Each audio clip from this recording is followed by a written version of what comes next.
Skies across much of the country. A couple of exceptions. Northern Scotland, the cloud will be thickening through the day with some outbreaks of light rain later. And that breeze down the North Sea will make it feel on the cool side. The cloud will fill in by the afternoon in many places, but it's going to stay largely dry and bright and feeling pleasant with lighter winds compared with recent days and highs of 13 Celsius. That warm feeling inside from Boxed Boilers, sponsors of weather on GB News.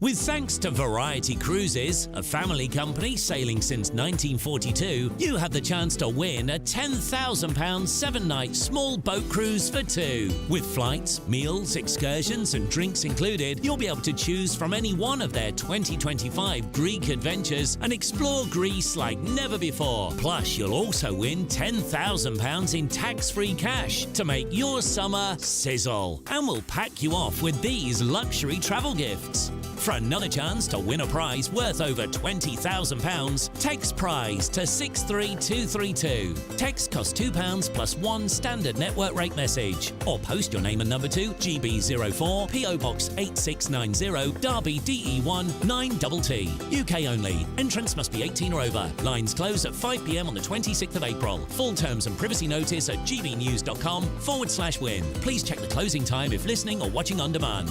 Good luck. Good afternoon, Britain. Good afternoon, Britain. Weekdays from midday, we bring you the most compelling stories from across the United Kingdom. And why it matters to you. From your doorstep to our inbox. That's right, we want to hear from you. Good afternoon, Britain. Only on GB News, the People's Channel, Britain's news channel. Every Sunday from 11, join Michael Portillo. There'll be topical discussion, looking at the week before and the week to come. So kick back and relax at 11 a.m. on Sundays on GB News with me, Michael Portillo. GB News, the People's Channel, Britain's news channel.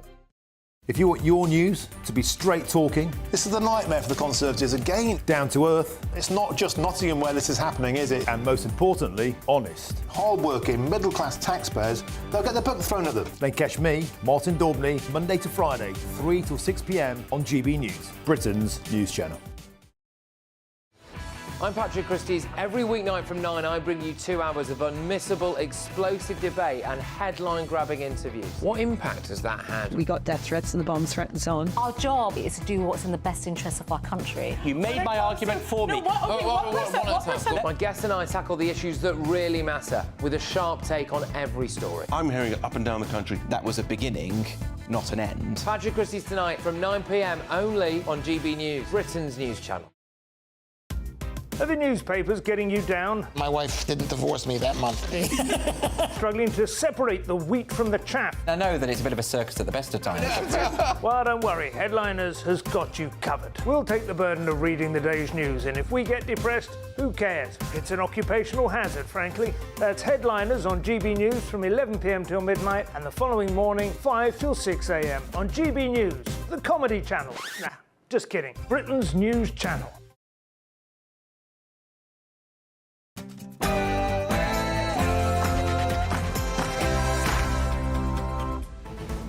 Good afternoon, Britain. It's 12 o'clock on Friday, the 19th of April. Israel strikes back. Defence chiefs are nervous as Israel retaliates with revenge strikes on Iranian territory. The question now becomes, what will Iran do next? Sick note Britain. The Prime Minister announces sweeping reforms to get Britain back to work as mental health sign-offs soar. Does Britain need a war on the work shy? And SNP arrest Nicola Sturgeon's husband, Peter Murrell, has been re-arrested by Police Scotland amid their investigation into SNP funding and finances.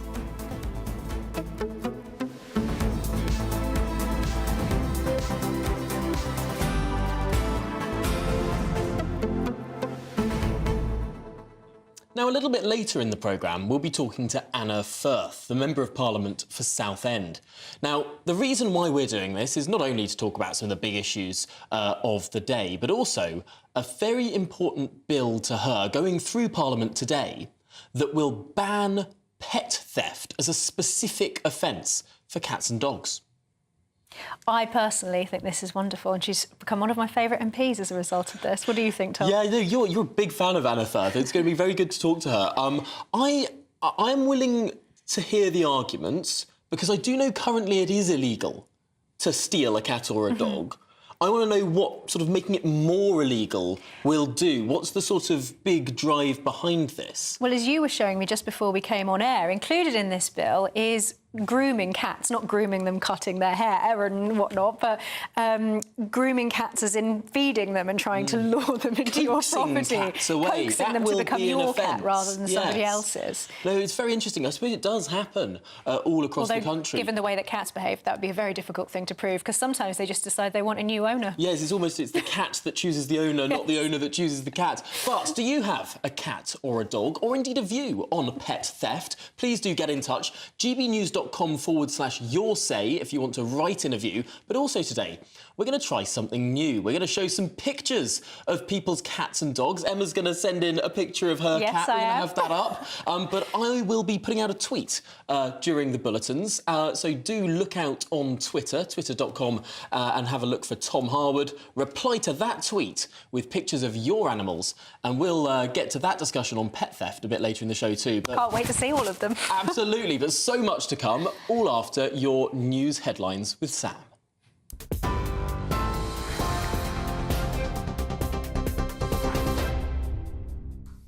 Tom and Emma, thank you very much. Good afternoon from the newsroom. Leading the news at 12 o'clock, the government's calling for de-escalation and moderation in the Middle East following reports that Israel launched airstrikes against Iran. State media there says 3 drones were shot down overnight, with explosions heard at an airbase near the city of Isfahan.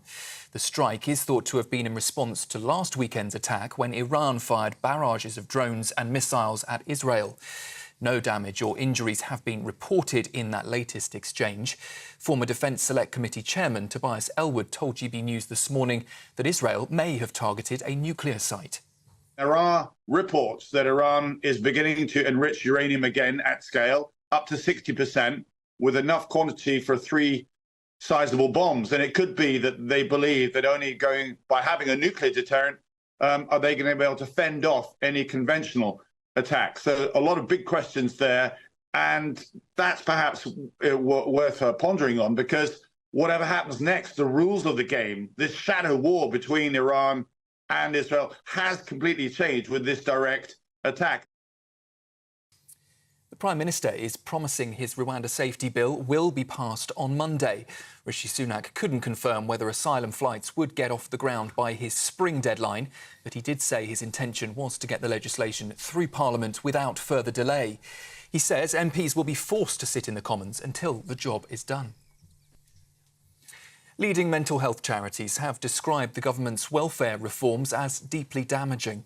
During a major speech this morning, the Prime Minister warned against the over-medicalisation of stresses and worries, and he claimed that people with less severe mental health conditions should be expected to engage in the world of work. Rishi Sunak recognised he'll be accused of lacking in compassion, but insists the UK can't afford a spiralling increase in the welfare bill. We now spend £69 billion on benefits for people of working age with a disability or health condition. That's more than our entire schools budget, more than our transport budget, more than our policing budget. And spending on personal independence payments alone is forecast to increase by more than 50% over the next 4 years. Opposition parties are urging the SNP to cooperate fully with a police investigation into the party's finances after Nicola Sturgeon's husband, Peter Morell, was charged with embezzling funds. It's in connection with the spending of more than £600,000 in donations for independence campaigning. Officers have confirmed the party's former chief executive is no longer in custody, and he has also resigned his SNP membership. In the US, meanwhile, Donald Trump has labelled the hush money case against him a mess, as a full jury of 12 have now been sworn in for the trial. The former US president addressed reporters as he left court in New York, saying that he was supposed to be campaigning elsewhere ahead of the 2024 presidential election. Those on the jury include an English teacher, multiple lawyers and a software engineer. Trump denies the allegations against him of falsifying business records to pay an adult film star. In other news, parents are being warned that children aged between 5 and 7 years old are spending too much time, often unsupervised, on social media. Ofcom claims 38% of infant school children now use platforms including TikTok, WhatsApp and Instagram, despite those sites requiring that users are at least 13 years old to have an account. The regulator also suggests a quarter of children in the same age bracket now own a smartphone. The research comes as the government's online safety bill, which aims to make the internet safer for children, is set to come into force in September. That's the latest from the newsroom for now. More in half an hour. Until then, do sign up to GB News Alerts. Just scan the code there on your screen or go to gbnews.com/alerts. Now, though, it's back to Tom and Emma.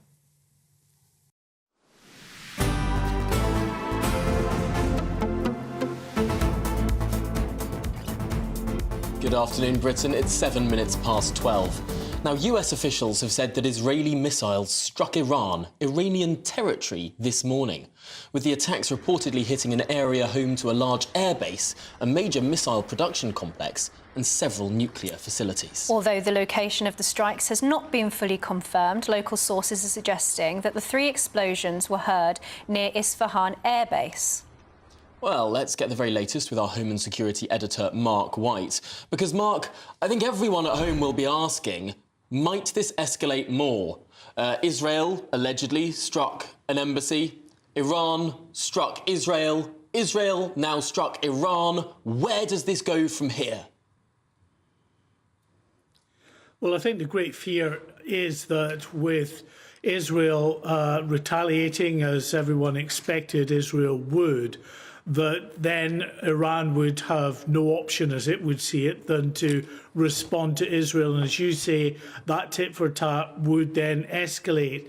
However, what appears to have happened overnight is that it was a limited strike. From what we can gather, there is no confirmation yet from the Israeli government, but we understand a number of missiles were fired, we think from combat jets, long-range missiles that would have been fired outside of Iranian airspace, but those long-range missiles would then have reached that site at Isfahan, which is in central Iran, and the area itself is home to a number of military bases. There are some nuclear sites there, although the International Atomic Energy Agency says that there are no indications that any nuclear sites have been targeted.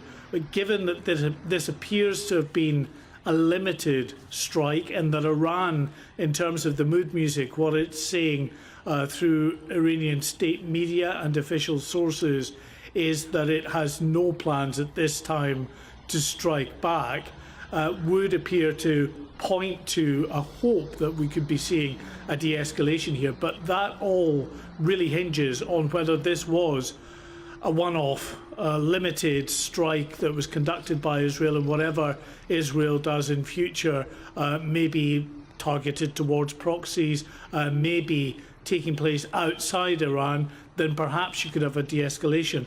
But the fear, of course, for those that see escalation as the potential here, is that this is just the first phase.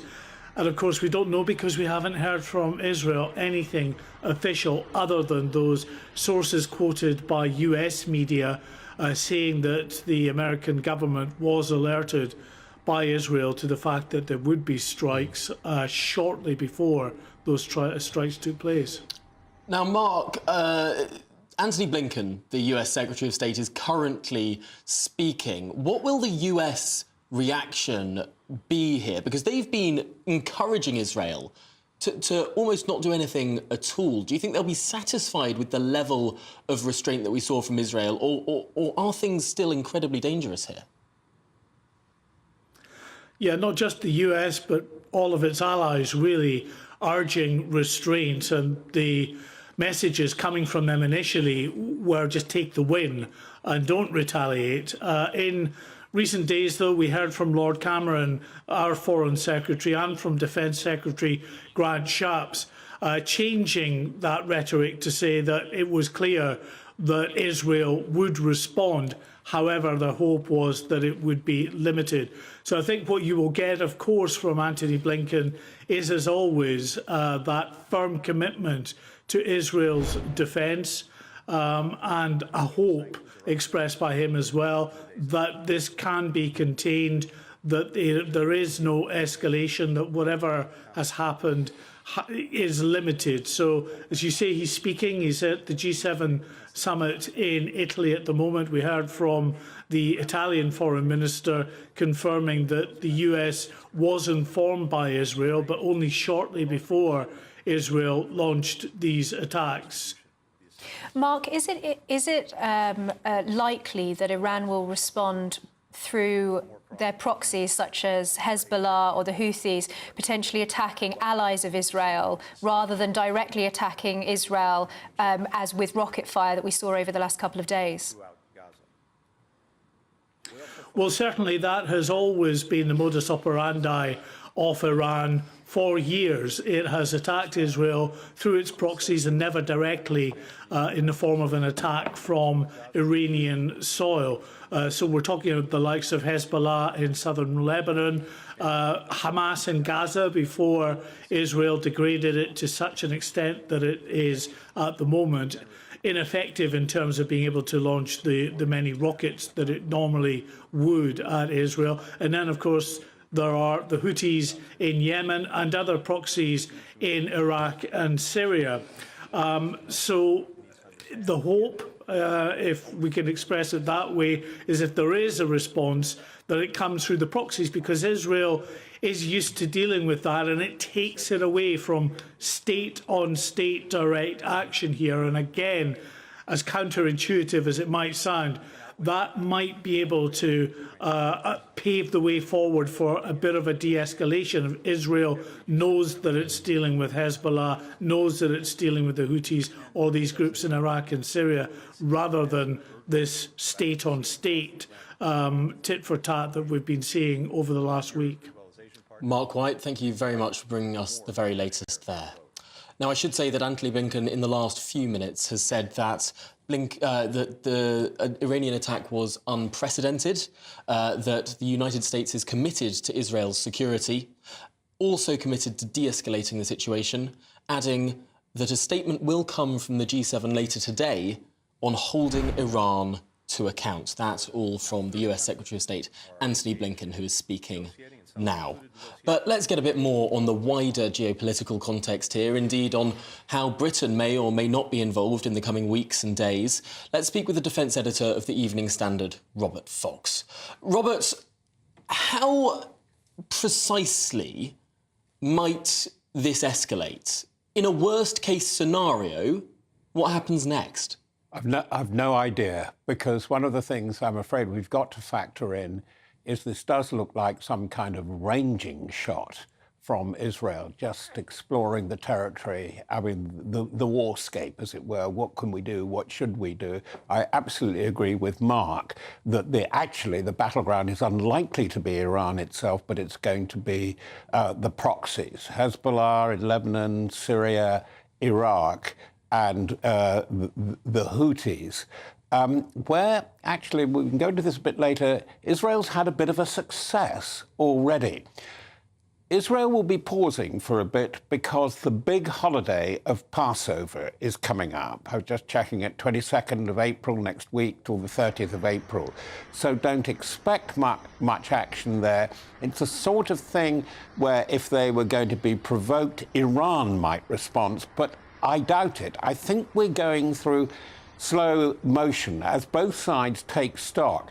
But how much of missiles, the kind of swarm attack that we saw over the last weekend, does Iran want to expend? It's got huge numbers of missiles and drones in the thousands, but I don't think they're getting ready yet to move.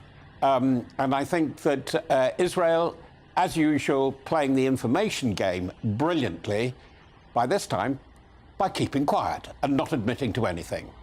Robert, in terms of a strategic military objective, is there a fear that perhaps maybe that this strike from Israel on Iran isn't enough, that it might actually just aggravate and cause potentially, not acting as a deterrent, would potentially cause Iran to, as we were discussing there with Mark White, to use their proxies further, as they did with Hamas and Hezbollah and the Houthis, against Israel, and potentially actually cause further escalation and backfire in that way? Well, I think that it's too easy, the talk of escalation, which is very much in the public media. I'm quite struck by going through it for the last 2 or 3 hours, how much comment there is and how very little real fact that there is. We know something happened. We know there were explosions over Isfahan, a key centre for military development. There are nuclear plants nearby, Natanz, which could be developing the nuclear bomb for Iran, etc., etc. But one of the things that's very interesting, by the way, is how official Iran media has been playing it down.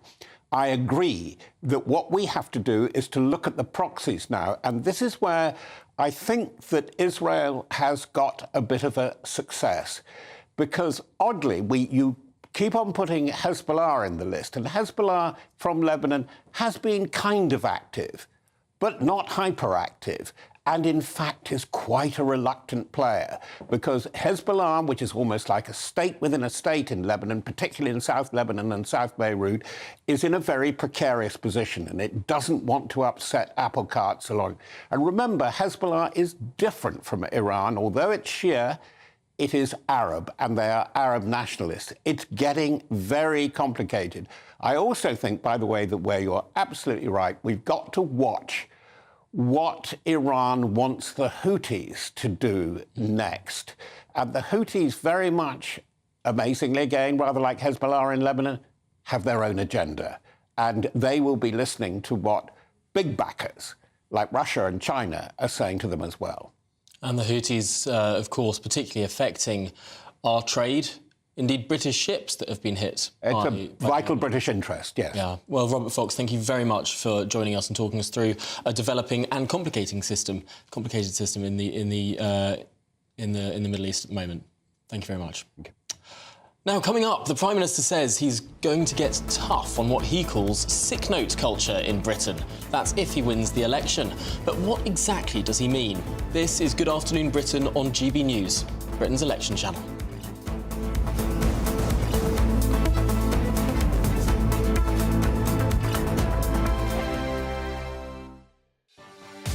Martin Daubney, weekdays from 3 p.m. Mark White was saying there, Sue, that he thinks it's getting worse, and you were nodding along to that. You've seen this over decades. Situation is sprawling along the coast, more people, yes, and the danger is ramping up. Definitely, because the numbers and the money it's run like a military operation. I mean, I've been told that by the National Crime Agency, and I don't need to be told it by them to know it. It is meticulous because there's so much money involved. So they're marshalling migrants here, the gangs, they're controlling the gangs, and there will be a kingpin. You know, in some city far away in Erbil, or even in Paris, or in Brussels, who never goes anywhere near the beaches. It's like a Ponzi scheme, really. Yeah. With that in mind, there's such vested interest, such money, such demand, a never-ending string of demand of people who want to come here. People are already on their way, remember? Yeah. If we stop them now, they're already leaving. There's people leaving the Sudan now are going to reach the only place they want to get to, the French beaches, to get to the UK. They'll arrive in 2.5 years' time. And so, you see, they're on their way. If it's that organised, that lucrative, that desirable, how on earth do we ever break that chain?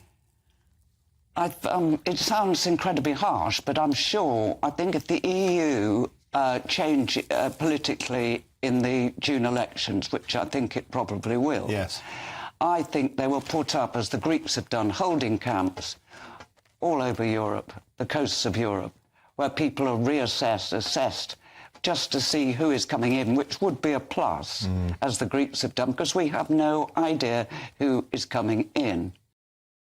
Your weekend starts here with Friday Night Live with me, Mark Dolan, 8 till 9 on GB News.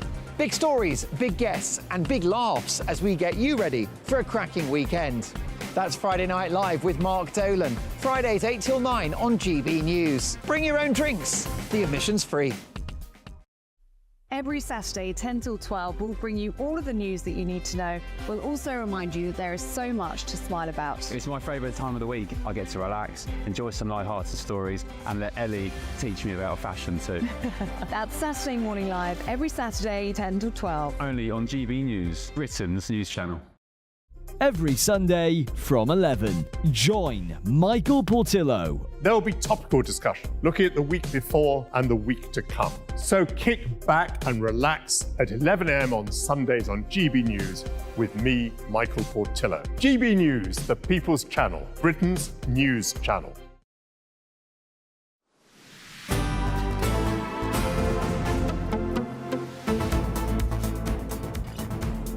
Good afternoon, Britain. It's 21 minutes past 12. Now, the Prime Minister has unveiled plans to crack down on what he calls sick note culture in Britain if he wins the next election. In a speech earlier today, Rishi Sunak said it was his moral mission to reform our welfare system, saying that work is good for people, and was worried that benefits had become a lifestyle choice as the bill for benefits for people of working age with a disability or health condition hits £69 billion. Well, he's faced criticism from a disability charity and the British Medical Association, but has rejected claims that his reforms were lacking in compassion. Let's speak with our political editor, Christopher Hope, now, who was at the speech. Christopher, this is a moral mission from the Prime Minister, so he says. That's right, Tom. Morning from a very wet number 10 Downing Street. Yeah, the PM makes clear in his speech he sees it as a moral issue. He thinks that people should be working if they can. He's very worried about the spiralling benefits bill. He blames the pandemic. He says that there were big issues there with numbers going up. £69 billion spent now on benefits, more than the schools and transport budgets. He said that back in 2011, 20% of people were judged unfit for work. Now at 65%. The government's unveiled plans to try and crack down on this and say that if you can't be on unemployment benefits for more than a year, or you'll lose those benefits. He says that the easy position to take for the government would be to ignore it and allow this bill to spiral. But he says that is unaffordable. He says the bill just for the personal independence payments will go up by around 50% in 4 years if it's not touched. He says it's a requirement of urgency on the government to deal with this problem. Much of this will happen after the next election if the Tories are elected again for a fifth term, which looks unlikely according to the polls. But if that were to happen, you would see a big crackdown on benefits and trying to rein that number back in. He says there's a sick note culture that too many people are allowed not to work because of notes given to them by doctors. There'll be a new army of other specialists to try and bring that figure down. It's a challenge, I think, to the Labour Party. Labour, of course, announced last week with Rachel Reeves crack down on tax avoiders, tax evaders, but didn't say they would do anything about the 5.8 billion lost in fraud on the universal credit system, for example. So I think it's a real challenge. The government would see it certainly as that. The vote Tory and will there be a crackdown on the benefits bill? What would Labour do? So I think we are seeing the beginning of offers being made here for the election campaign. And Chris, while we have you, is there anything new at the moment in Westminster on the Rwanda bill? Yeah, there is. I asked him for GB News at the press conference, when will these flights take off? We know, don't we, Emma, that they've dropped this idea of a spring deadline. That's by June the 21st because of the delays, they say, in the House of Lords. Well, the PM said very clearly, we will do what it takes to pass it on Monday. We will sit almost through the night. We will vote and vote and vote, he said, in terms, and ensure that the House of Lords bends to the Commons' will. There are two issues at stake here on Monday. Should people who serve with UK forces in Afghanistan, should they not be taken to Rwanda if they arrive here illegally?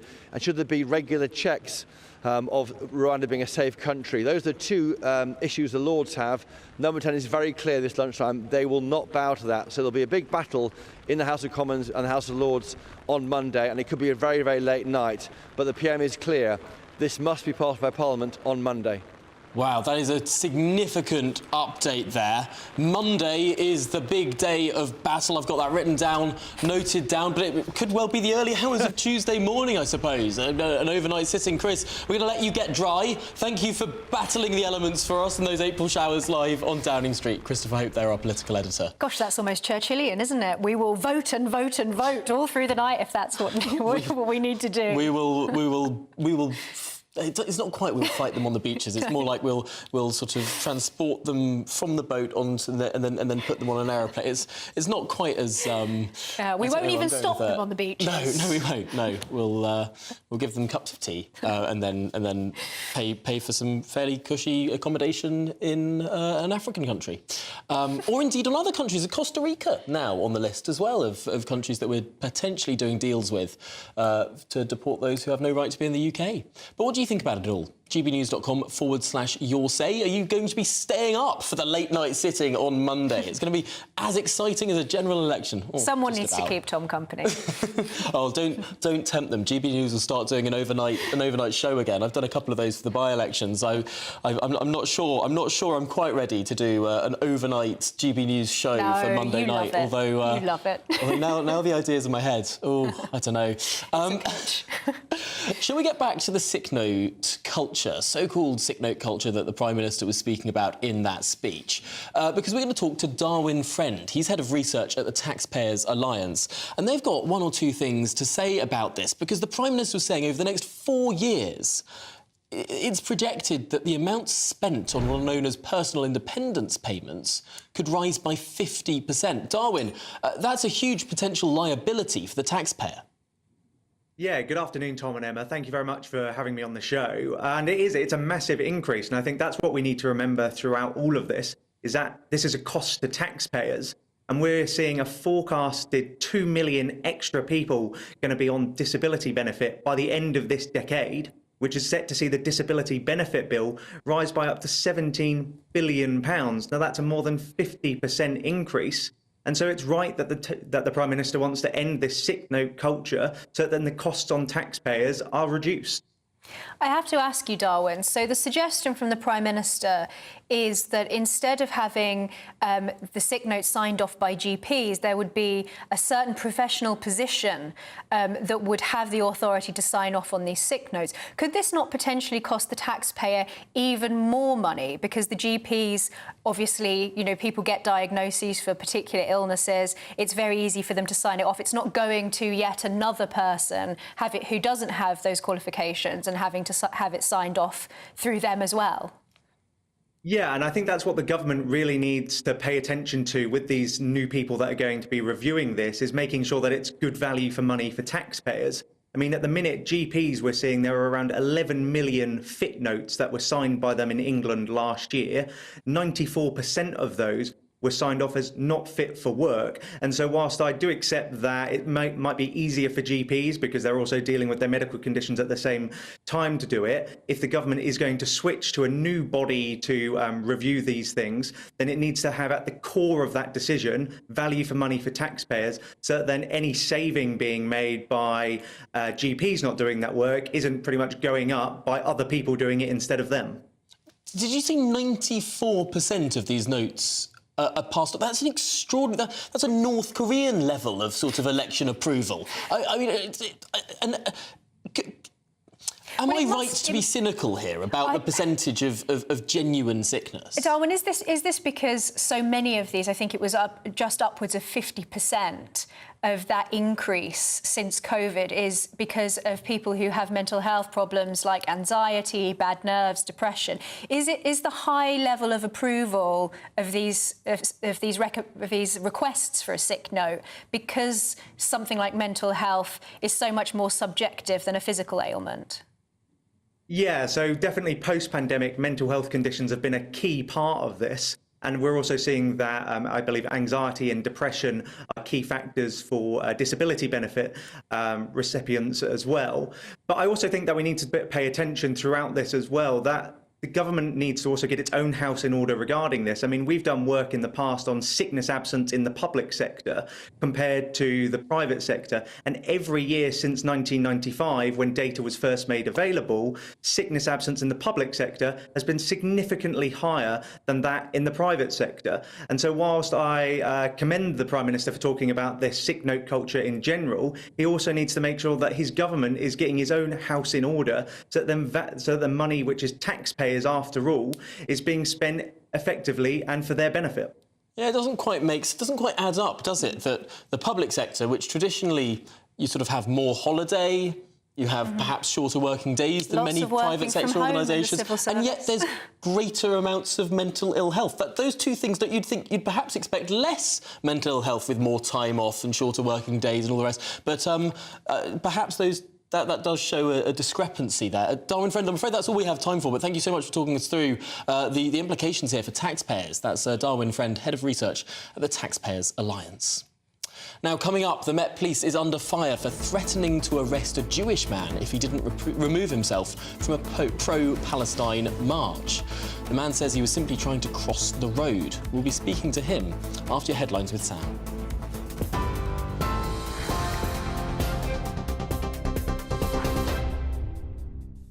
Very good afternoon from the newsroom. Just coming up to 32 minutes past 12 and leading the news this hour, the UK government and Western allies are calling for restraint in the Middle East following reports that Israel launched retaliatory airstrikes against Iran. State media there says 3 drones were shot down overnight with explosions heard at an airbase near the city of Isfahan. The strikes are thought to be in response to last weekend's attack when Iran fired hundreds of ballistic missiles, cruise missiles and drones at Israel. No damage or injuries have been reported in the latest exchange. Here in the UK, the Prime Minister is promising that his Rwanda safety bill will be passed on Monday. Rishi Sunak couldn't confirm whether asylum flights would get off the ground by his spring deadline, but he did say his intention was to get the bill through Parliament without further delay. He says MPs will be forced to sit in the Commons until the job is done. Leading mental health charities have described Rishi Sunak's welfare reforms as deeply damaging and an irresponsible war of words. During a major speech on welfare reform earlier, the Prime Minister warned against the over-medicalisation of stresses and worries and claimed that people with less severe mental health conditions should, he said, be expected to engage in the world of work. However, Labour has accused the government of failing to deliver a healthy nation and a healthy economy. And in Scotland, opposition parties are urging the SNP to cooperate fully with a police investigation into its finances after Nicola Sturgeon's husband, Peter Morrell, was charged with embezzling funds. It's in connection with the spending of more than £600,000 in donations for independence campaigning. Officers have confirmed the party's former chief executive is no longer in custody. We understand he has also resigned his SNP membership. That's the latest from the newsroom. For more, do sign up to GB News Alerts by scanning the code on your screen or go to gbnews.com/alerts.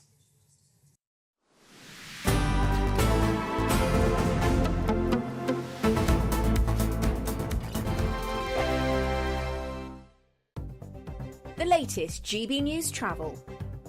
Good morning, I'm Russell Holding. In the Highland, the A862 remains closed each way along Clacknaharry Road in Inverness after a fire. Buses replaced trains again today between Kilmallock and Stranraer after a fire, with a half-hourly shuttle train operating between Ayr and Prestwick Town. In South Yorkshire, Prince of Wales Road is partly blocked northbound by a breakdown between Beadless and Manatop in Sheffield, causing queues. In Lincolnshire, the A15 is partly blocked each way by an accident just outside Sleaford between the A17 Holdingham roundabout and the A153 Grantham Road. On the A48M in Cardiff, the outside lanes closed southbound again today at St Mellons for repairs, causing delays.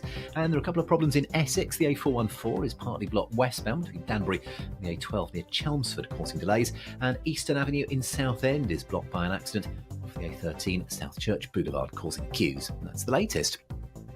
You can stay up to date throughout the day by visiting our website, gbnews.com. This is GB News, Britain's news channel. Offline and overlooked. That's what Age UK say millions of British pensioners are. Why? Because they cannot or won't access the internet. it's leading to digital exclusion. So the charity's campaigning for public services like banks, utilities and even the NHS to maintain a more human approach. Everything's online. People assume you've got a smartphone with a mobile number and an email, and without that you don't exist in this world anymore. We've got to try and get the government to see that it's so important to make people feel that they belong, because there's a feeling that the older generation just feel that they're forgotten, they're in the way, and we already know that anyway, but it's just another reason for them to feel that they're not wanted. They'll just accept it and they'll say, well, that's it, I can't do it anymore, and that's it, whereas other people would be really kicking and screaming. So we need to be the voice for older people. Despite digital technology playing an increasing role in our lives, around 1 in 5 over 65s in the UK don't use the internet. Thornycroft Centre in Pontefract, West Yorkshire provides a space for this age group to socialise and get help to go online. I'm not that good with mobiles, so when you mention anything about online, I ain't a clue what you're talking about. The closure of thousands of banks is also detrimental to the older generation. A lot of our members what come, they tend to use cash. They don't like to use bank cards. I think a lot of it's trust or the lack of knowledge. They don't understand how it works. I think they're very vulnerable as well with online. It's really important that they're aware how to use it and how to use it safely. So, in an online era, it's still crucial for many to have an offline option.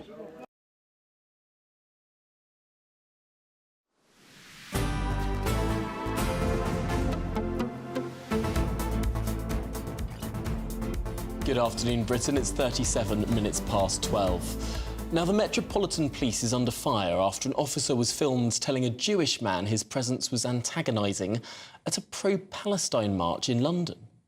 You are quite openly Jewish. This is a pro-Palestinian march. I'm not accusing you of anything, but I'm worried about the reaction to your presence.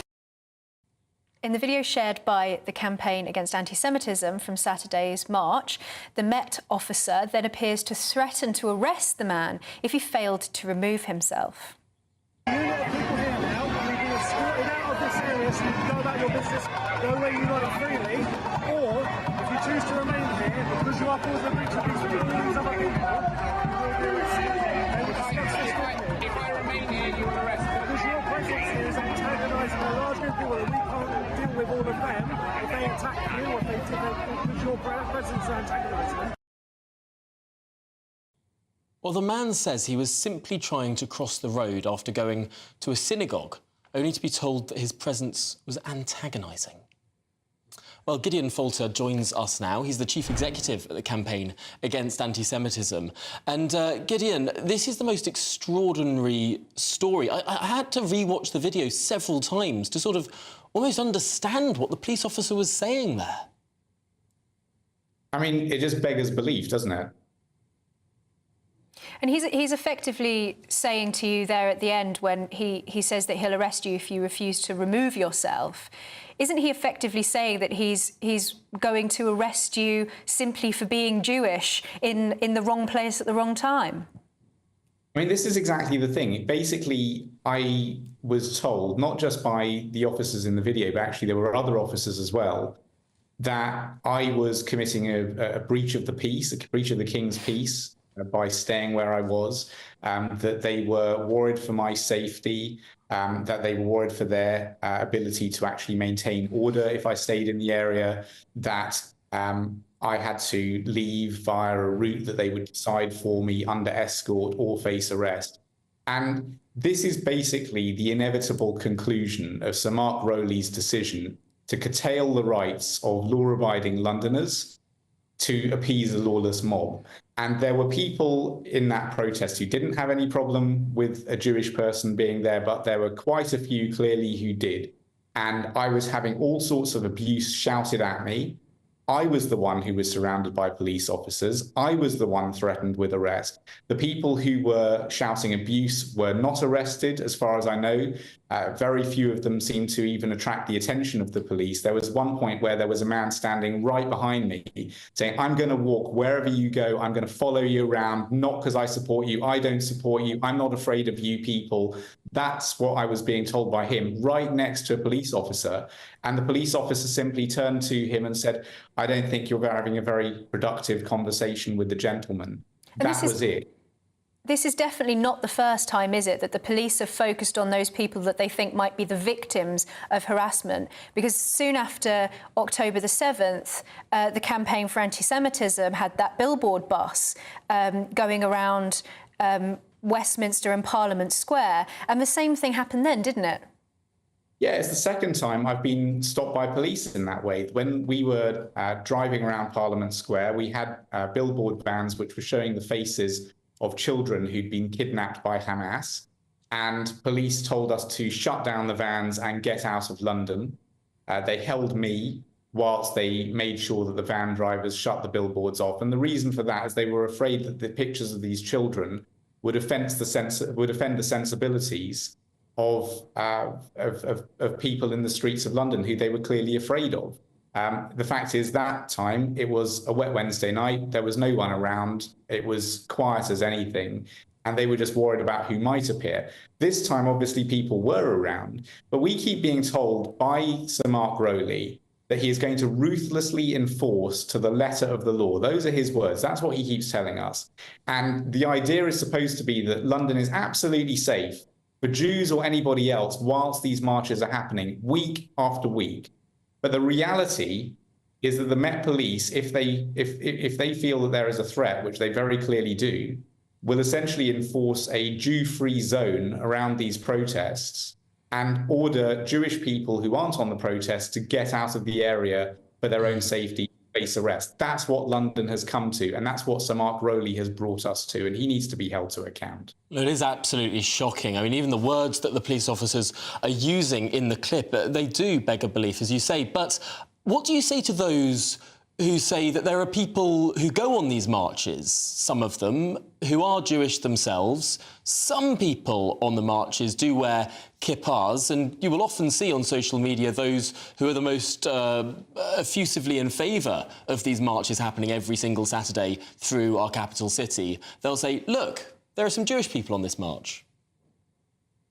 I mean, look, all I know is that I was in the area trying to walk, and I was told that it was not safe for me to do so because I was Jewish. And it's not just the police who were saying that. There were people walking around, they didn't know anything about me. They could just see a person walking around in a kippah, a skull cap, and they were shouting, disgusting, lock him up, scum, Zionist, Nazi. They were just shouting and ranting and raving. And those are the people who definitely would not be happy in the presence of a Jew. And I know because I was a Jew in their presence. And those are the people who are on some of these marches. Gideon, how did the Jewish community feel about this, particularly here in London? Do they feel that the police are almost targeting them, and that certainly the police wouldn't protect them because it's a case of your responsibility to stay away from those who might attack you, rather than, as we saw with the arrest of a man holding a sign that said Hamas are terrorists, them choosing to arrest him rather than to focus on those who might attack him? Does the Jewish community feel that the police are just simply unwilling to properly protect them and to uphold the law? I mean, the deal always with the Jewish community essentially has been that we are brought up to have two words to say to police officers: thank you. That's it. We are law-abiding. We obey police officers when they give us instructions. The idea of walking along the street and being detained by a police officer in our community would be really a source of shame.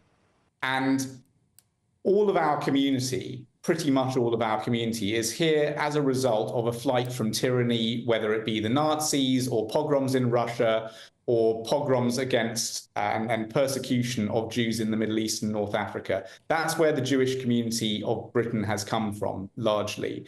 And for us to be walking around in a country where we feel that this country stands for tolerance and decency, and where there is sort of policing by consensus and consent, to be walking around and being told by police officers, multiple police officers, you're too openly Jewish, get out of the area, otherwise we're going to arrest you. I think is something that is really galling. And, you know, you asked how the community is feeling. It's been 6 months now, 6 months of this happening practically every single weekend. You never know where these marches are going to be. They constantly change the route. Whole swathes of London become shut down by these marches. And we are just being asked to basically stay home on Saturdays. Don't go out into the street. Don't make a fuss. Don't be too openly Jewish. And it's a betrayal, because the Jewish community has always felt that we are law-abiding, we thrive in this country as Londoners, as Jews in cities all over the UK. And we just believe that we are protected as everybody else. And the actual truth of it, under Sir Mark Rowley's Metropolitan Police Service, is that there is this betrayal going on. We've been thrown under the bus in order to appease lawless mobs. Well, it's a case you put across incredibly powerfully. Gideon Falter, thank you so much for making the time for putting your case across and sharing your story. It is the most remarkable event that has happened, and sadly all too common, it seems. Gideon Falter there, the Chief Executive at the Campaign Against Antisemitism. The Metropolitan Police spokesman has said, "We are aware of this video and fully acknowledge the worry it has caused, not only to those featured but also to anyone who watches it, and will review the circumstances. We have always said that we recognise the conflict between Israel and Hamas continues to be an issue of concern to many Londoners, and this includes the regular protests and marches in central London. Everyone has the right to travel throughout the capital in safety." So that is the comment there from the Metropolitan Police on that video that we just watched. Well, coming up, Nicola Sturgeon's husband, Peter Morell, has been charged in connection with embezzlement of funds from the SNP. We'll have the details for you after this. Hello and welcome to the latest update from the Met Office for GB News. It's going to turn brighter eventually today, but at first it's cloudy and breezy with showers for many of us. We've got a number of systems moving south across the UK, low pressure close to Denmark, but higher pressure is moving in time for the weekend. Before it gets here, a lot of cloud, a cool breeze coming from the north-northwest. That's particularly noticeable on the North Sea coast. And we've got this area of showery rain moving through central parts of England into parts of Wales, followed by further showers for much of south-east Scotland, north-east England. Temperatures will be suppressed in that northerly breeze, 11 Celsius in the east, but potential for 16 further west as skies brighten increasingly by the end of the day. And then overnight the rain disappears and we've got lengthy clear spells up and down the country. With the wind easing as well, well, we're going to see temperatures fall away. Perhaps a few fog patches here and there, particularly for Northern Ireland. Add a touch of frost first thing. But for many, it is a bright start. Blue skies across much of the country. A couple of exceptions. Northern Scotland, the cloud will be thickening through the day with some outbreaks of light rain later. And that breeze down the North Sea will make it feel on the cool side. The cloud will fill in by the afternoon in many places, but it's going to stay largely dry and bright and feeling pleasant with lighter winds compared with recent days and highs of 13 Celsius. Join me, Camilla Tominey, every Sunday at 9:30 when I'll be interviewing the key players in British politics and taking them to task. This report basically says that he's not fit to stand trial. With an upcoming election looming over Westminster, now is the time for clear, honest answers. I agree. And that's precisely what I'll get. Is he indecisive? Incompetent? That's the Camilla Tominey Show at 9:30 every Sunday on GB News, the People's Channel, Britain's election channel. I'm Michelle Dewberry, and I'm not here to tell you what to think. I'd much rather hear what you have to say. So send in your opinions to gbviews@gbnews.com. Keep them clean, and you never know, I might read them out. With my panel here on Jubes & Co, we debate, we get stuck into the issues of the day on a show where all views are welcome, especially yours. GB News, the People's Channel, Britain's news channel. I'm Patrick Christie's. Every weeknight from 9, I bring you 2 hours of unmissable, explosive debate and headline-grabbing interviews. What impact has that had? We got death threats and the bomb threats on. Our job is to do what's in the best interest of our country. You made my argument for me. My guest and I tackle the issues that really matter, with a sharp take on every story. I'm hearing it up and down the country. That was a beginning, not an end. Patrick Christie's tonight from 9 p.m. only on GB News, Britain's news channel.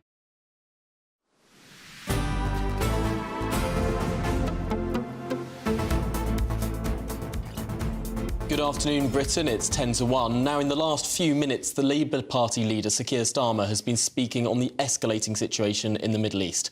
Here's what he had to say. And about the prospect of escalation.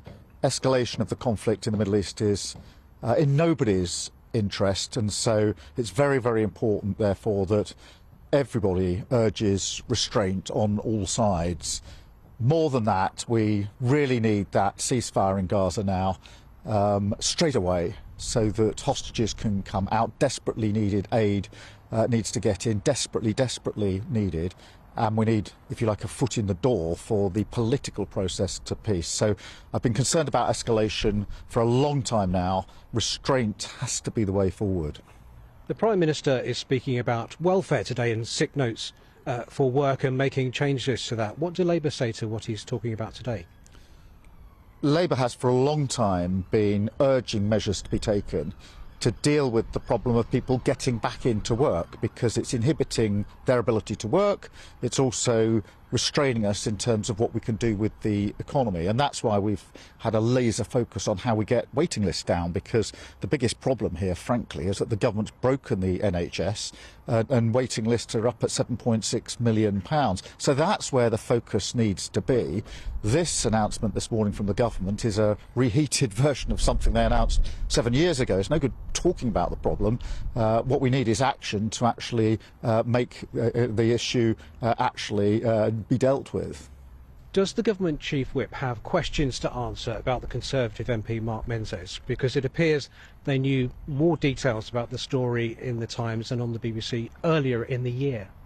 Well, in the last 24 hours we've found out that the government was told months ago about this, and they seem to have sat on their hands. If they thought they could sweep this under the carpet somehow, they were obviously very, very mistaken, and that's why I think there are very serious questions now that need to be answered, not just by the individual, but also by the government on this. And Annalisa Dodds has written to the police because it's clearly a matter that they are going to want to look into.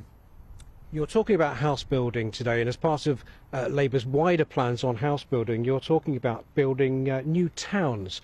Can you tell us where these new towns will be? Having a secure roof over your head is one of the dreams of so many people across the country, because it's a base camp, if you like, for life, for security, for everything they want to achieve. And that's why we've been setting out our plans for house building, 1.5 million houses over the course of a 5-year Labour government. We're here in Derby today. This is a brownfield site, was derelict for a while, now being developed. We want to see more of that because that dream of home ownership has all bar vanished under this government, and we intend to rekindle it and make sure people have that basic security, that base camp from which they can go on and build their lives. Great. Just very brief. Well, there we heard Keir Starmer refusing to answer the question put to him about where Labour's new towns are going to go. They're promising all these new towns, but interestingly, the party isn't saying where they're going to go until after the election. Yes, it's all very much, it's broken, but we don't know how to fix it. Well, I just think the government has had so many problems building houses because local communities very often say, we don't want them here, we don't want them there. If the Labour Party's not going to say before an election where they're going to go, they're going to run into exactly the same sort of resistance. Well, it's a bit like the NHS saying the NHS is broken, but not giving the specifics on exactly how it can be fixed. I think people will need to see that before they vote, unless, of course, they're just voting as a protest vote. But, of course, we know, Tom, that you want to build all over the green belt. So only on the grey belt. I actually agree with Keir Starmer on the grey belt stuff. Have you seen some of this green belt? Some of it's dump sites, some of it's car parks, some of it's really low-grade quality land. But we'll be debating that, and indeed, is Britain a lazy nation? All to come in the next hour of Good Afternoon Britain. Stay with us.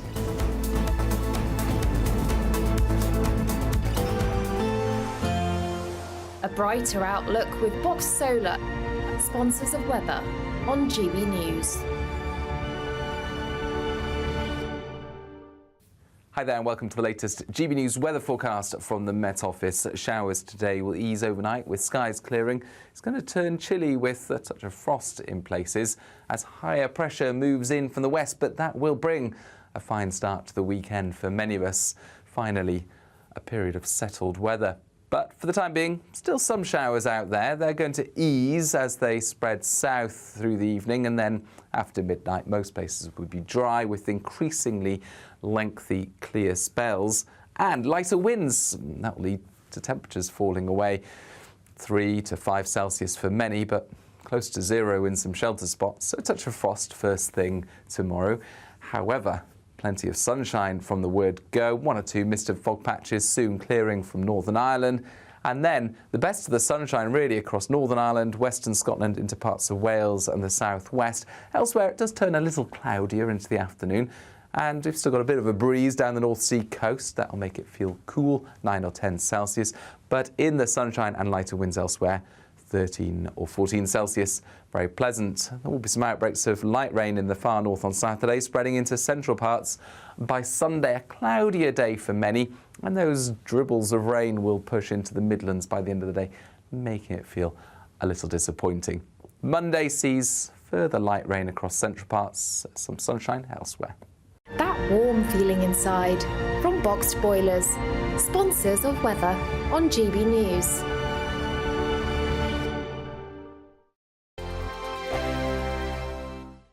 Don't miss your chance to win our biggest prize so far. There's an incredible £10,000 in tax-free cash to spend however you like. Plus, courtesy of Variety Cruises, a bespoke 7-night small boat cruise for 2 worth £10,000. With flights, meals, excursions and drinks included, your next holiday could be on us. Choose any one of their 2025 Greek adventures and find your home at sea. We'll also send you packing with these luxury travel gifts. For another chance to win a prize worth over £20,000, text prize to 63232. Text costs £2 plus 1 standard network rate message. Or post your name and number to GB04 PO Box 8690 Derby DE1 9TT. UK only. Entrance must be 18 or over. Lines close at 5 p.m. on the 26th of April. Full terms and privacy notice at gbnews.com/win. Please check the closing time if listening or watching on demand. Good luck. Britain's newsroom, weekday mornings from 9:30. Men's mental health. Yeah. Men are starting to talk a lot more. Yeah. You've been through a lot of stuff that people don't know about. Yeah, I mean, the last few years for me have been very, very difficult. People see me on tour, performing, making music, but myself and my wife, we went through 2 miscarriages. Oh, wow. For us, that was a very devastating time and very difficult to know how to kind of process those emotions. And I guess as a man, I did the thing of bottling up my emotions, and where I feel comfortable to be able to express myself is in the studio, whereas, she had obviously a different reaction to, what happened to us, because not only was it happening to her mentally, psychologically, but it was happening to her physically as well. And I think something that she really wanted to see from me was that sensitivity and that emotion. And I thought that as a man, being strong was trying to bottle up my emotions and just show her that, that I'm being strong for her. But actually being strong is talking about it. And what's happened ever since I've started to talk about it is I've spoken to more men that have experienced baby loss. My wife forced out of me, how do you feel? And I ended up as a mess on the floor. I was exasperating, crying, almost inconsolable. She was just holding me in her arms as we cried together, and we cried together. And I didn't realise I needed that release so badly. Like I said, I've been able to speak to other men, and we've been able to cry together, and they shared their own experiences, which they did similar to me. But actually, you know, as men, I feel like that conversation and that sensitivity and being able to be emotional together.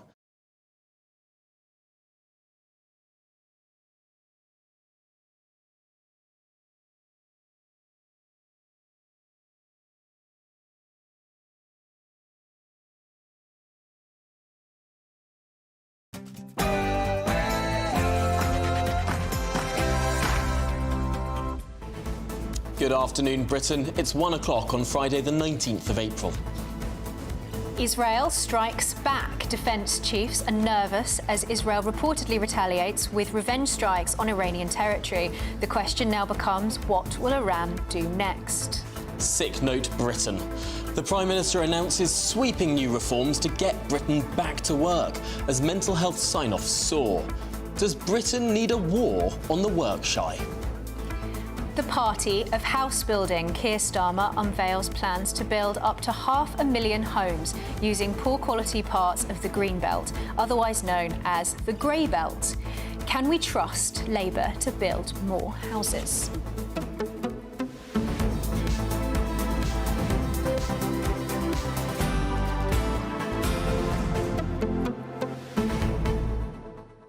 And later in the show, we'll be talking to the Southend MP, Anna Firth, because her pet abduction bill is being discussed in the Commons today. Now, we tweeted earlier for you to send in pictures of your pets. We've got a lot to get through. This is from Christine, Boris, and Wilson. This is Bruno, who's dancing around there, chasing after a mouse. Libby and Frankie. A very blue-eyed cat. And this is Ruben, could be a new GBN mascot. We don't have a name for this white cat, but this is Bertie. Two no-named black Labradors. No names for this cat either, but this is Boris, a spaniel and Batman. Batman lying down in the sun there.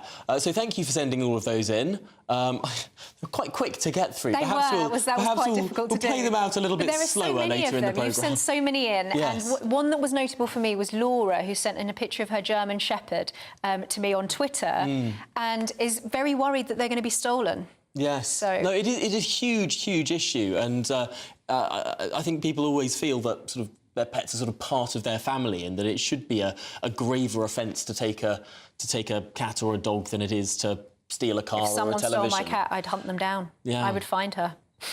I was actually amazed by the number of people who sent in pictures of their pets called Boris. It seems a very popular I know pet a Bichon called Boris. Do you? Yeah, it's a very popular name. do they all have big, sort of wild, unkempt hair? He does look like Boris. Goodness me. It's like all those children in Kosovo called Tony Blair. So many wonderful, wonderful pets. So thank you for sending all of those in. It made my day. We'll get to some more of those a bit later in the programme, as well as our top stories too. But that's all after your headlines with Sam.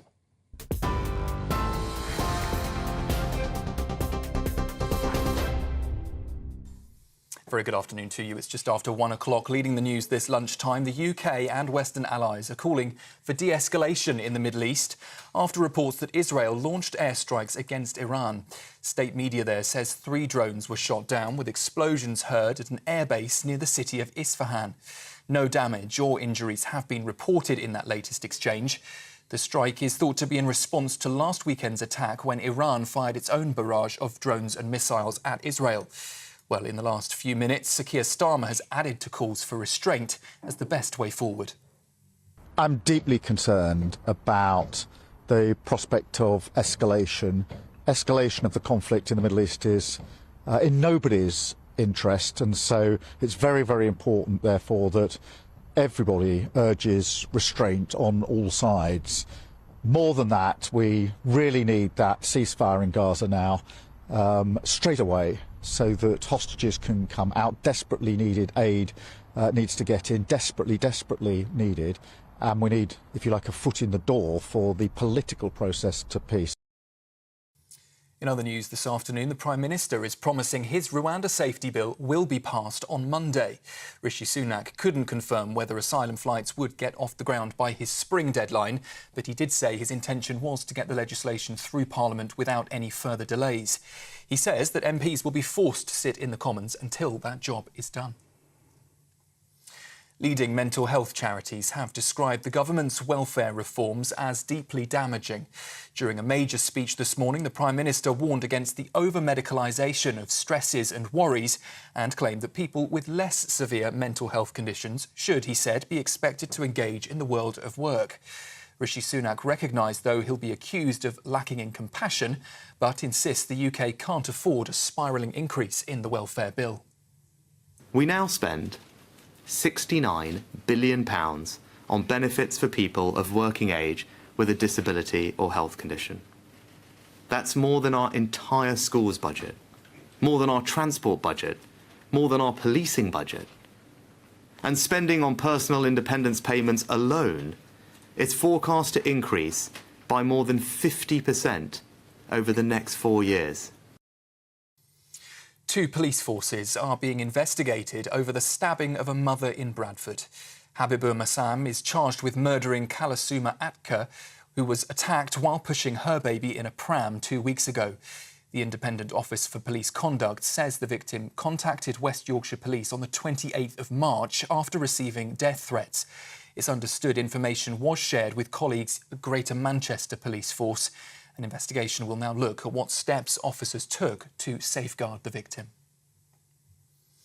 Opposition parties in Scotland are urging the SNP to cooperate fully with a police investigation into the party's finances after Nicola Sturgeon's husband, Peter Morrell, was charged with embezzling funds. It's in connection with spending of more than £600,000 in donations.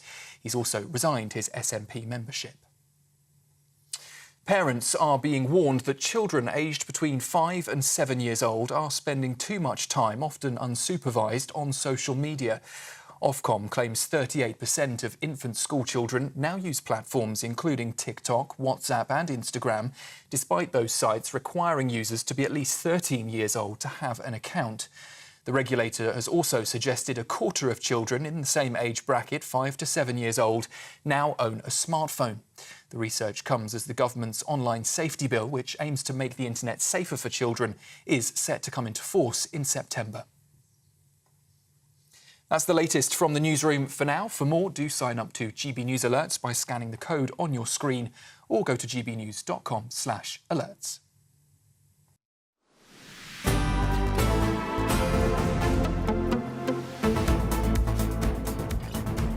Good afternoon, Britain. It's 7 minutes past 1. Now, United States officials have said that Israeli missiles struck Iran this morning, with the attacks reportedly hitting an area home to a large airbase, a major missile production complex and several nuclear facilities. Although the location of the strikes have not been fully confirmed, local sources are suggesting that the 3 explosions were heard near Isfahan Air Base. Well, let's get the very latest now with our Home and Security editor, Mark White. Because, Mark, all the fears for us in the UK and everyone further afield is that this will turn into a greater tit-for-tat retaliation and potentially a wider war.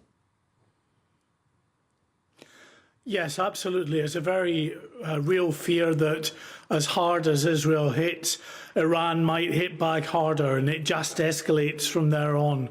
What is interesting, I think, is that, of course, there are these reports coming out from US media, really quoting US officials saying that Israel had informed them that strikes were about to take place on Iran and that missiles were indeed fired from Israel into Iran. But the US Secretary of State, Antony Blinken, is at the G7 Foreign Ministers Summit in Italy and repeatedly refused to comment on these strikes. When asked question after question, he spoke. He again reiterated his condemnation and the condemnation of G7 ministers of Iran and the attack, which he said was unprecedented in its scale and scope last Saturday night. He reiterated again that the US absolutely stood by Israel's right to defend itself, but he then spoke about the need for all sides here to try to de-escalate, but would not address the strikes last night at all. He wouldn't, when, as I say, repeatedly asked about them, just wouldn't confirm that any strikes had taken place. And of course, we've got Israel not confirming, not commenting so far. So it's all very odd, and we're still really waiting for that official word from Israel that they were indeed behind strikes into the heart of Iran in the early hours of this morning. Of course, as Tom mentioned, the sort of question on everyone's lips is this going to drag us into World War III? And we spoke earlier to Robert Fox, who is the defence editor at the Evening Standard, and he mentioned the complexity of this in the global context. So how does this play into other geopolitical concerns relating to Russia and China? Well, we know, of course, that Russia in particular is a big supporter of Iran. Iran likewise has been providing Russia with a lot of the drones that they are using in Ukraine against the people of Ukraine in strike after strike on that country.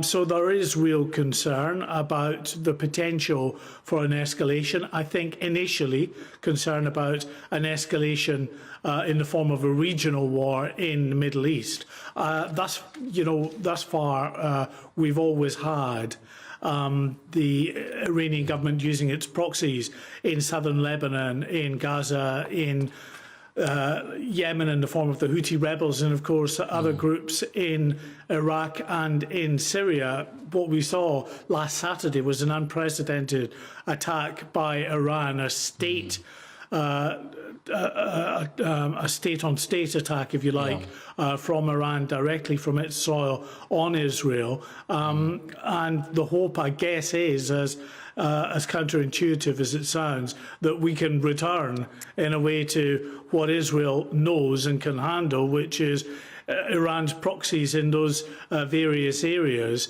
and not be dealing with a state launching very significant numbers of drones and missiles into its territory, and then Israel, of course, having to respond. Now, we don't know, because Israel has not commented on this, and Antony Blinken, of course, is not, as we've heard, commenting on it either, whether this strike was a limited one-off, and that's where we are, or whether it is the first phase of a more concerted campaign by Israel, which would be a very, very worrying escalation, I think. Certainly would be. Well, Mark White, thank you for bringing us all of that. It's a tense situation, no doubt, in the Middle East. But let's get some more now with the defence editor at The Telegraph, Con Coughlin. And Con, Britain has been very clear throughout this, ever since that first strike that Israel is alleged to have done on an Iranian embassy, that we don't want to see escalation here. We didn't want to see, frankly, this Israeli strike. What's in Britain's interests here? Well, I think what's in Britain's interest is that as you said, that there isn't the kind of escalation that everybody fears. As you've probably seen, David Cameron met with Israeli Prime Minister Benjamin Netanyahu earlier this week and relayed the message that we did not want to see further escalation. The Israelis said, well, we've got to defend ourselves. We've been attacked and we're going to do something. But I think, judging by the reports that we're getting from the G7 summit, which is taking place in Italy, the foreign ministers, everybody is trying to play this down. Even the Iranians are not making much of a fuss about this. There was very much a sense of business as normal after these attacks were reported. And of course, Israel very rarely confirms its military action. It just says it has this policy of deniability that it's had for many years. So it could just be that the Israelis have sent their signal to Tehran, and that's the end of it. And certainly, I think a lot of Western policymakers in London and Europe are hoping that is the case. It's arguably not enough to be a deterrent. So how do you explain Israel's military reasoning in terms of I'm sorry, I can't hear you. Oh, well, let's see if we can get that line re-established. Con, can you hear us? OK, well, let's see if we can get that line re-established in a little moment. But, Emma, this is the big risk that everyone is seeing because, frankly, it is very easy to spot how one state hitting another state, then hitting back and hitting back, it all escalates and a complex web of alliances gets drawn in. You can see how this becomes the start of something very dangerous to the world indeed. It's interesting, the suggestion there that this might sort of revert back to the status quo of Iran using its proxies, because it does seem, doesn't it, that by not sort of making a big song and dance about this, whether it was or was not Israel, by downplaying it, they're almost stepping back from it. And then, we have Con Coughlin back.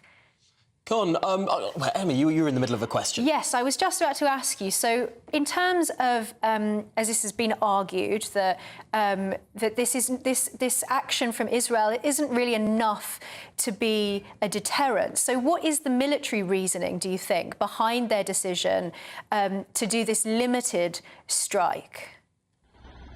Well, that's a good point, Anne. I mean, I think, first of all, we don't know the extent of the damage that's been caused. I mean, what I would say is it does seem that the Israeli missiles have hit their targets, unlike the Iranian missiles. But that's, that's sort of a one-upmanship. But I think in the round, the Israelis have made it very clear militarily that in order to preserve some form of deterrence to prevent Iran from increasing its pressure against Israel, they needed to act. So it seems they've sent a very clear message to the Iranians that if you mess with us, you're going to pay a price. And as Mark was saying, I think the Israelis would prefer to be dealing with matters close to home, fighting Hamas in Gaza, dealing with Hezbollah in southern Lebanon and the Houthi rebels, etc., than having to get involved in a state-on-state conflict with Iran, which frankly is in no one's interest. Well, Con Coughlin, thank you so much for talking through. I'm really glad we could get that line re-established to you. Thank you very much. Now, I have to say, we've had a couple of comments in about this discussion, and perhaps some GB viewers are less sanguine about the idea of de-escalation. In fact, Simon has written in to say, it's in Britain's interests to avoid an all-out war is utter tosh. It's in Britain's interests to prevent Iran from obtaining nuclear weapons, end of. And someone who's calling themselves Ox Blocky says it's time for an all-out war between Iran and Israel. Let's get started. Take away the mad mullah's nuke-making factories. Let's escalate. Well, so we really do have some neocon all-out war types in the comments there. But, I mean, it could be a legitimate argument that we need to avoid doing what we did with Russia, with Iran.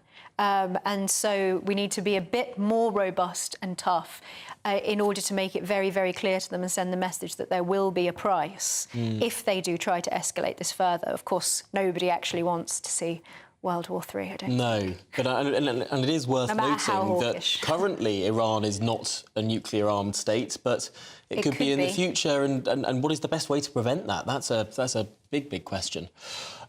But in other news, the Prime Minister has been speaking today. He's unveiled plans to crack down on what he calls sick note culture in Britain. That's if he wins the next election.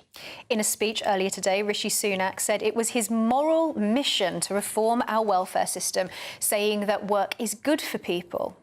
Well, he's faced criticism from a disability charity and the British Medical Association, but he rejected the idea that his reforms are lacking in compassion. We're joined now by the human rights campaigner and commentator, Peter Tatchell. Thank you for joining us, Peter. So what do you make of Rishi's remarks? Do you think that he is being unfair, or do you think that we really are a lazy nation? Well, I think it's absolutely right. We want to get more people back to work. That is good for the economy, and it's good to overcome people's health issues so they can live healthy lives. So that's a good objective.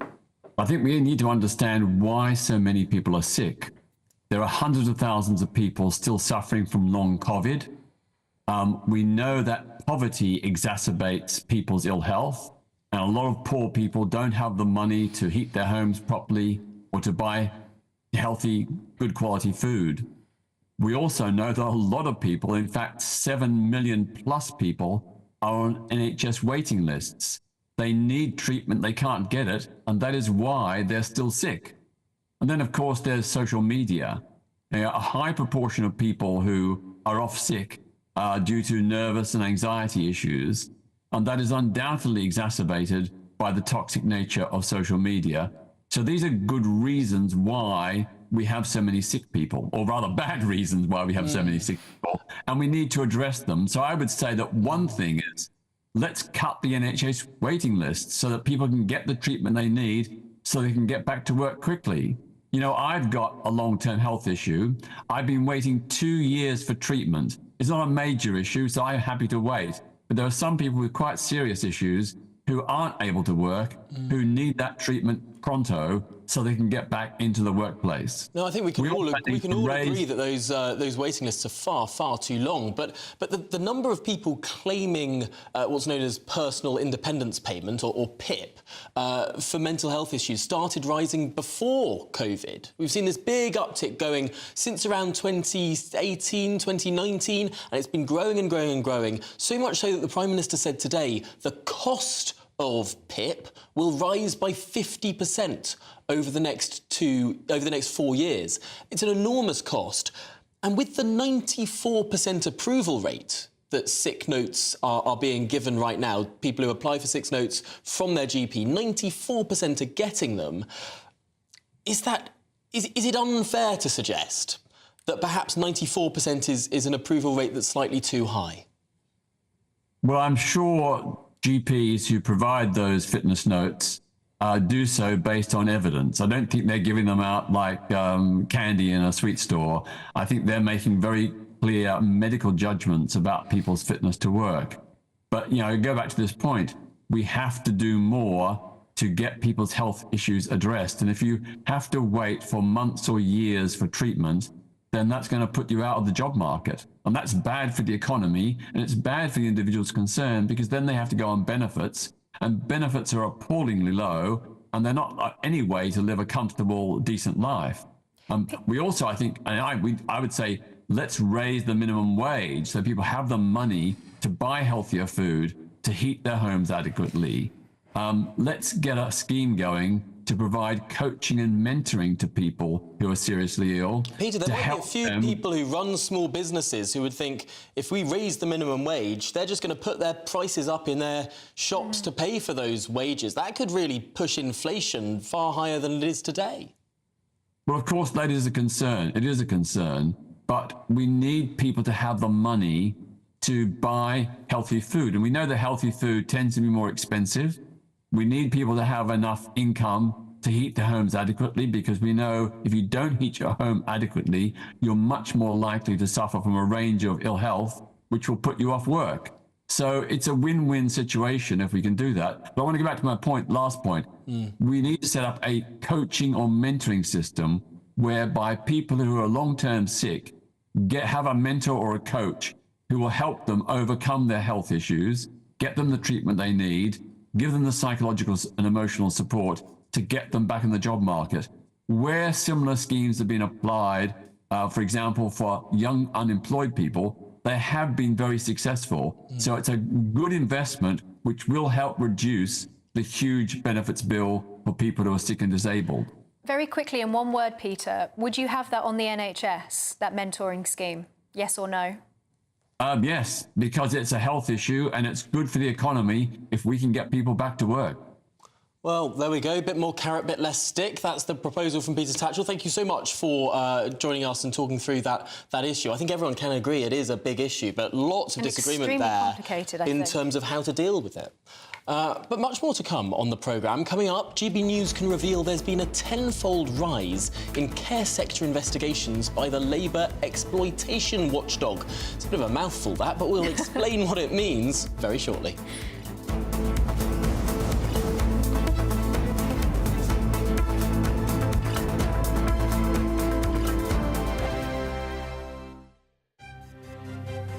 GB News Breakfast, every day from 6 a.m. The Princess of Wales is now officially the most popular royal. This is a YouGov poll that found that over 75% of people have a positive view of Princess Catherine, with Prince William only slightly behind his wife at 73%. Cameron Walker, our royal correspondent, is here with this one. Well, what would you read into that, and as to why? Well, I think it's hardly surprising. Since the start of the year, the Princess of Wales's popularity is up 6 points with the British public, according to this YouGov poll. And obviously, at the start of the year, she went into hospital for abdominal surgery and has subsequently been diagnosed with cancer and is undergoing surgery. Look, the Princess of Wales, since becoming a member of the royal family, has committed no major faux pas. There's been no particular scandal with her. She always puts family first. And I hate the phrase born a commoner, but she wasn't born into aristocracy. She was not born into the royal family. She gave up her old life. And yes, that comes with lots of privilege, being a member of the royal family, but it also comes with enormous challenges, such as everybody prying into your private life, particularly when it comes to your health. And I think the British public are very much on side with that. Whereas Prince Harry and Meghan continue to be unpopular. 76 compared to 31% having a positive opinion of Prince Harry, and only 26%, 50 points less than Princess Catherine is Meghan. Yes, still not looking great for Harry and Meghan. Prince Andrew is far below them as well. Doing well on negative views, meaning fewer people have negative views about her than anyone else, is the Princess Royal, Princess Anne. Indeed, yes. The most hard-working royal, if you go by the number of engagements she carries out each year. No nonsense, no fuss. She never gets herself into any kind of arguments or scandals. Your weekend starts here with Friday Night Live with me, Mark Dolan, 8 till 9 on GB News. Big stories, big guests and big laughs as we get you ready for a cracking weekend. That's Friday Night Live with Mark Dolan. Fridays 8 till 9 on GB News. Bring your own drinks. The admission's free. If you want your news to be straight talking... This is the nightmare for the Conservatives again. Down to earth. It's not just Nottingham where this is happening, is it? And most importantly, honest. Hard-working, middle-class taxpayers, they'll get the book thrown at them. Then catch me, Martin Daubney, Monday to Friday, 3 till 6 p.m. on GB News, Britain's news channel. Every Sunday from 11, join Michael Portillo. There will be topical discussion, looking at the week before and the week to come. So kick back and relax at 11 a.m. on Sundays on GB News with me, Michael Portillo. GB News, the People's Channel, Britain's news channel.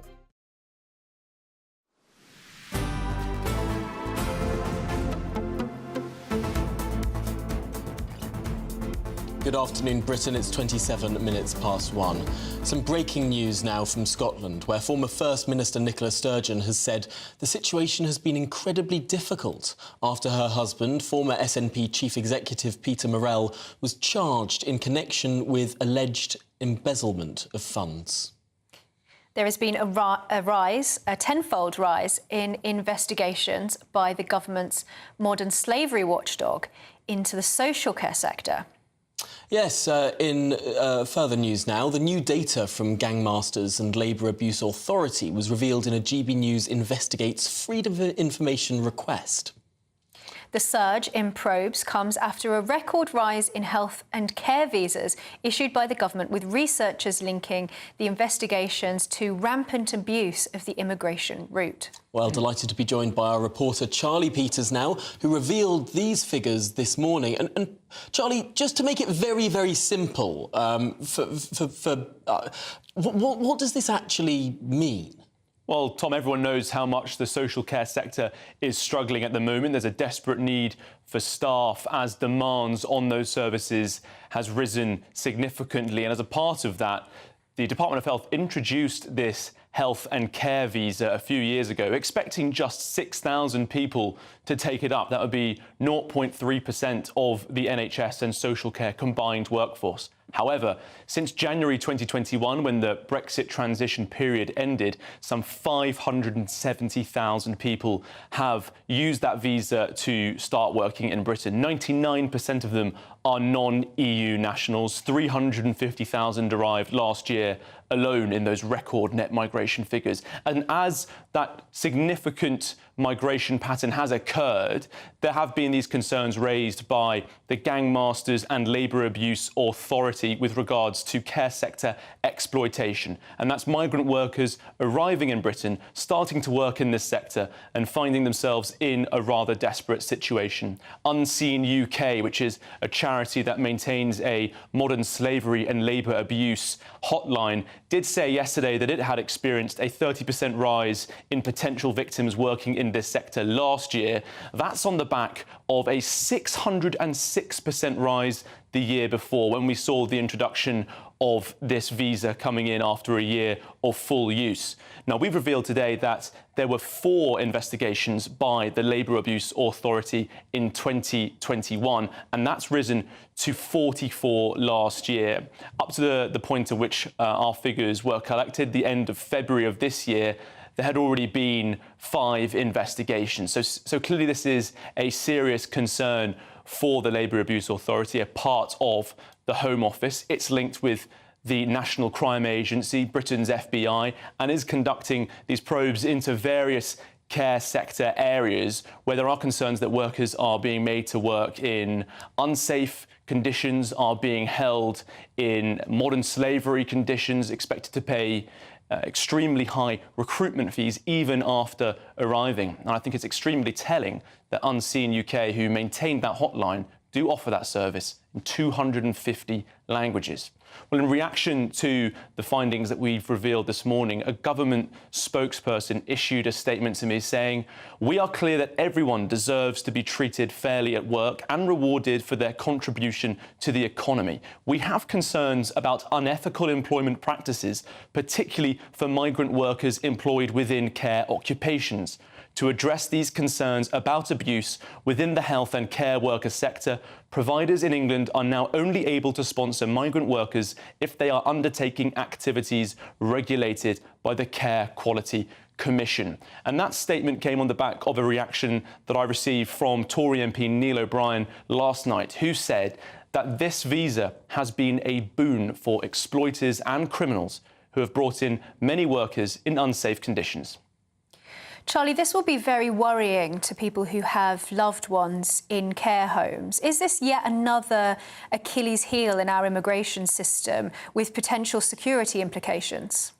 That is the view of Carl Williams, the Policy and Research Director at the Centre for Policy Studies, who also issued some strong reaction to this story. And he pointed out that for every 7,500 of these health and care visas issued, a new investigation is launched. This is a crisis that many are pointing out is not just about the migrant workers, but also concerns for those elderly people in the care sector.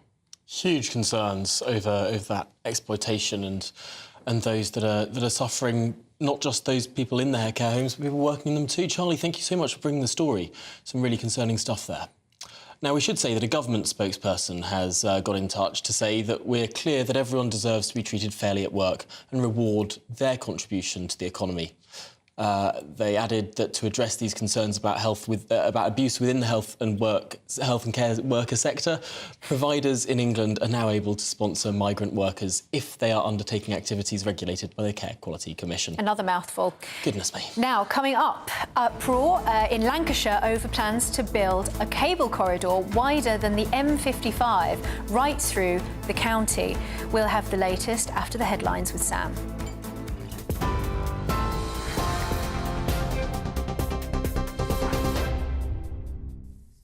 1:33, very good afternoon to you from the newsroom. Leading the news this hour, the UK government and Western allies are calling for restraint in the Middle East following this morning's apparent Israeli attack against Iran. The strikes are understood to have been fired from Israel in revenge for an Iranian drone assault last weekend. We're hearing that Tehran has no plan to retaliate at this stage, and no damage or injuries have been reported in this latest exchange. Meanwhile, the Prime Minister is promising his Rwanda safety bill will be passed on Monday. Rishi Sunak couldn't confirm whether asylum flights would get off the ground by his spring deadline, but he did say his intention was to get the bill through Parliament without any further delay. He's also said MPs will be forced to sit in the Commons until the job is done. The British Medical Association has accused Rishi Sunak of hostile rhetoric as he's promised to end what he calls the sick note culture. During a major speech on welfare reform, he claimed that people with less severe mental health conditions should be expected to engage in the world of work. However, Labour has also accused the government of failing to deliver a healthy nation.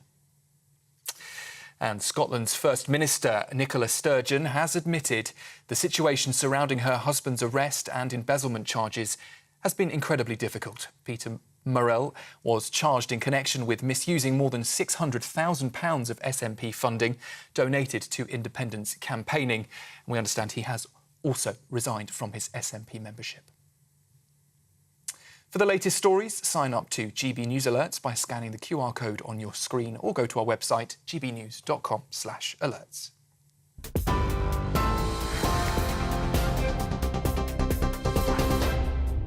For a valuable legacy your family can own, gold coins will always shine bright. Rosalind Gold proudly sponsors the GB News Financial Report. And let's take a look at the markets this afternoon. The pound will buy you $1.2455 and €1.1682. The price of gold is £1,911 and 12 pence per ounce. And the FTSE 100 is at 7,841 points. Rosalind Gold proudly sponsors the GB News Financial Report. Hello and welcome to the latest update from the Met Office for GB News. It's going to turn brighter eventually today, but at first it's cloudy and breezy with showers for many of us. We've got a number of systems moving south across the UK, low pressure close to Denmark, but higher pressure is moving in time for the weekend. Before it gets here, a lot of cloud, a cool breeze coming from the north-northwest. That's particularly noticeable on the North Sea coast. And we've got this area of showery rain moving through central parts of England, into parts of Wales, followed by further showers for much of south-east Scotland, north-east England. Temperatures will be suppressed in that northerly breeze, 11 Celsius in the east, but potential for 16 further west as skies brighten increasingly by the end of the day. And then overnight the rain disappears. And we've got lengthy clear spells up and down the country. With the wind easing as well, well, we're going to see temperatures fall away. Perhaps a few fog patches here and there, particularly for Northern Ireland. Add a touch of frost first thing. But for many, it is a bright start. Blue skies across much of the country. A couple of exceptions. Northern Scotland, the cloud will be thickening through the day with some outbreaks of light rain later. And that breeze down the North Sea will make it feel on the cool side. The cloud will fill in by the afternoon in many places, but it's going to stay largely dry and bright and feeling pleasant with lighter winds compared with recent days and highs of 13 Celsius. The latest GB News travel. Good morning, I'm Russell Holding. In the Highland, the A862 is closed in both directions along Clacton-Harry Road in Inverness after a fire.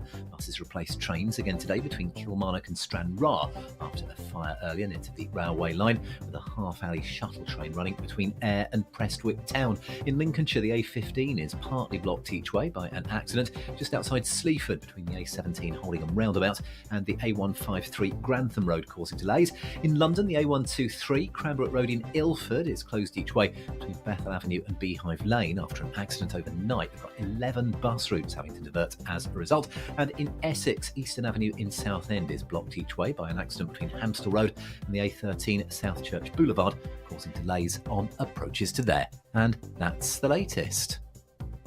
You can stay up to date throughout the day by visiting our website, gbnews.com. Join me, Camilla Tominey, every Sunday at 9:30 when I'll be interviewing the key players in British politics and taking them to task. This report basically says that he's not fit to stand trial. With an upcoming election looming over Westminster, now is the time for clear, honest answers. I agree. And that's precisely what I'll get. Is he indecisive? Incompetent? That's the Camilla Tominey Show at 9:30 every Sunday on GB News, the People's Channel, Britain's election channel.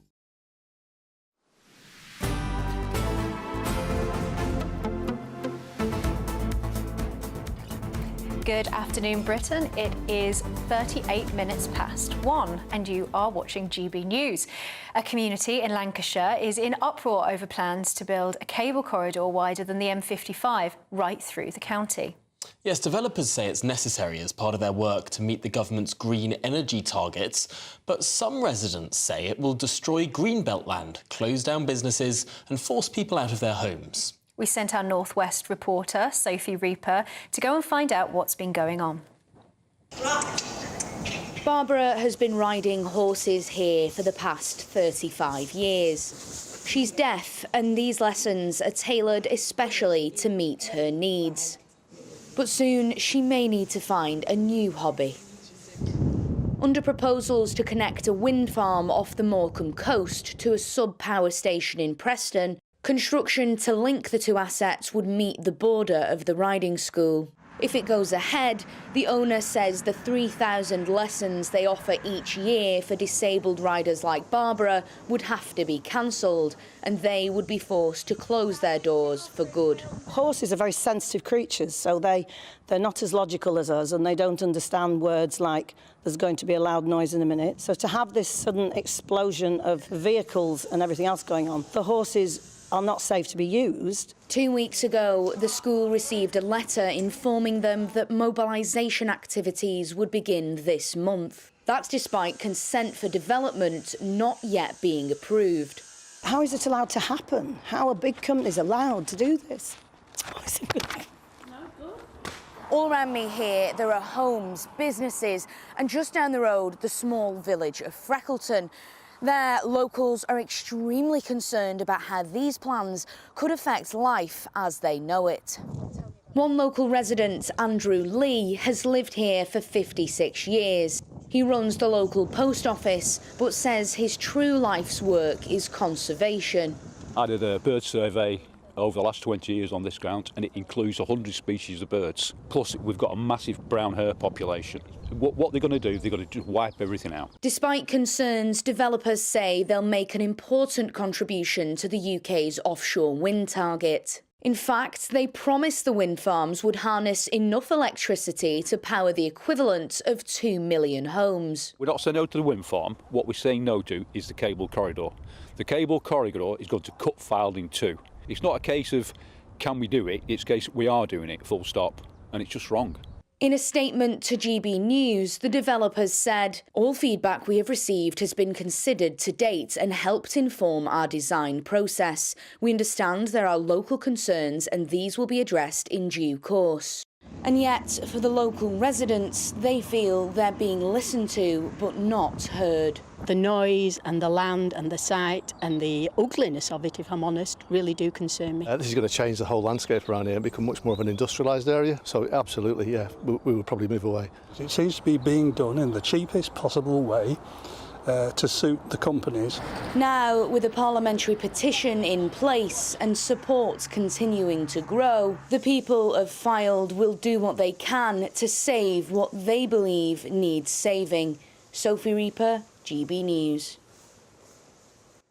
I can't help but comment, during those interviews where those local concerned residents were saying, we don't want any cables here, we don't want any power lines here. Tom has got his knickers in a twist. There was a transmission tower right behind those people speaking. There were cables there already. But there's a difference between the sorts of cables that you have all across the country and having an area become industrial, because there's so much more.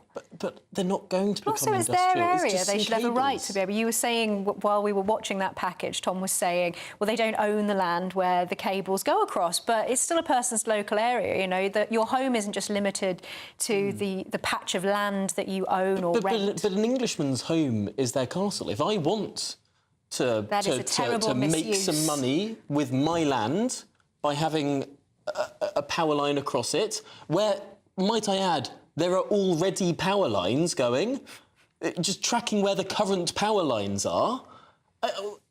I mean, how else do you think we're going to get electricity around the country? We need more electricity. Would be destroyed. It would, because everybody would just be atomised and privatised in their own homes, and nobody would have any buy-in to their local landscape or community. We'd be living in a horrible place. I don't think that's the case at all. Look at where we have current electricity pylons, and look at where we currently have areas of outstanding natural beauty. We can do both. They do ruin the landscape. I don't think they always ruin the landscape. I don't think they always do. But I think there are areas we can protect and areas Tom is where we can... ideologically committed to YIMBYism. Wants everything What's in everybody YIMBYism? else's What's backyard. YIMBYism? Yes, in my backyard. Oh, in my backyard? Yeah, and in everyone else's, apparently. Well, I just think that sometimes this country counts too many newts, where we should instead build some roads, more runways, data centres, labs and homes. We'll be talking a little bit about the Green Belt in just a moment, actually, because Sir Keir Starmer has unveiled plans to build 500,000 new homes. Well, our economics and business editor here at GB News will join us very shortly to understand what this new phrase that the Labour Party is trying to coin actually means. What is the Grey Belt? Martin Daubney, weekdays from 3 p.m. This new hate crime bill on women's issues, you think this is the least funny April Fool's joke in history? Yeah, although the Scottish Government and the Scottish Police do seem to be trying to make a bit of a joke of it when, you know, their campaign Hate Hurts is fronted by a hate monster who's a sort of cuddly, bright red Muppet-style thing. And some of the things that Humza Yousaf said about it were from a soft play centre over the weekend. But yeah, it's really not a joke. It's not actually clever lawyers who know the wording of the law who enforce the law. It's the police. And the police have basically not been trained on this at all. There's a 2-hour online training course they're meant to have done, and lots of them haven't already done it. And we know from the way that the police have been talking about it that they're wildly overstretching what it might actually be to be, in particular, abusive, which is one of the words in the new law, and specifically on the issue of transgender identity. To claim that just noticing the fact that there are two sexes and that sex can't change is meant to be hateful, that, you know, even after years of trying to study it, I can't understand why people hold this belief. But it's part and parcel of a pattern of legal measures that the Scottish Government has either introduced or has sought to introduce. So it tried to introduce gender self-ID, but that was overruled by Westminster because it was out of the power of the devolved government. It's still attempting to bring in a conversion therapy law, which sounds nice but isn't nice. It actually criminalises proper ethical treatment of gender-confused youngsters. They're trying to say that men who have certificates saying that they're women count as women for a particular measure to do with public boards.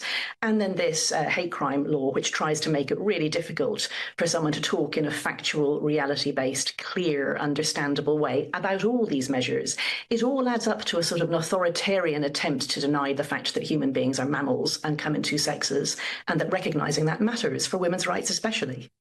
We're GB News, and we come from a proud tradition of British journalism. That's why I'm so excited to be here. It's something so new. The first news channel to be launched in Britain in over 30 years. Launched to represent the views of the British people. To go where other broadcasters refuse to go. How did you find out about the story in the first place? Launched with one aim. To be the fearless champion of Britain. It's an absolutely fantastic atmosphere here. This is GB News. The People's Channel. GB News, Britain's news channel.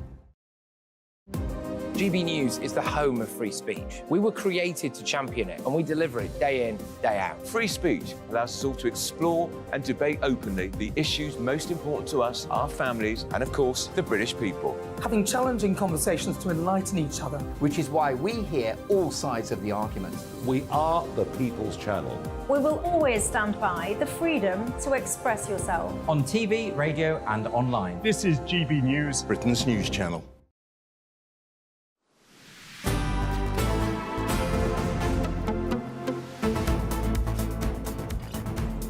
Good afternoon, Britain. It's 47 minutes past 1. But now to some breaking news from Paris, that French police have cordoned off the Iranian consulate in Paris, where a man was threatening to blow himself up.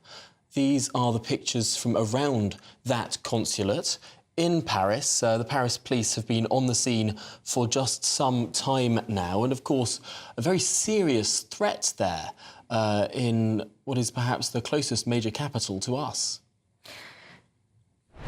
Well, these are live pictures now of the scene, and the area still cordoned off, but details at this moment are sketchy. And I think, of course, everyone's first thought is going to be that this does appear to be terror-related. We don't know, obviously that's not confirmed, but that will be people's first thought, wanting to know if this is a response to what we saw over the last couple of days between Israel and Iran.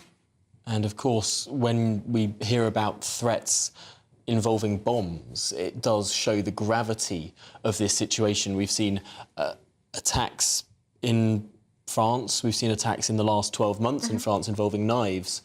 But it does seem that when a bomb is involved, it points to perhaps greater sophistication, it points to larger networks, something that perhaps the security services should be aware of. Paris, of course, has a long history of being a target of terrorism, if we remember the Bataclan incidents and all sorts of issues relating to Daesh. But of course, it's unclear exactly what the motive of this person is, because we know not just in the conflict with Israel, but also there are some internal domestic issues also with unrest in Iran. Well, our Home and Security Mark White joins us now. Mark, what do we know? Well, it was just after 11 o'clock local time in Paris when this man was seen by eyewitnesses carrying, and this is conflicting, carrying either a grenade or with some kind of explosive vest. I mean, the two don't look alike, but those are reports and they can often differ from eyewitnesses. This man was seen heading towards the Iranian consulate, which is in the 16th arrondissement, not far from the Eiffel Tower, and apparently seen entering the consulate. You've got, as we speak now, French police officers, trained specialist firearms teams from the BRI brigade who are pushing forward to surround that consulate. So an active scene at the moment.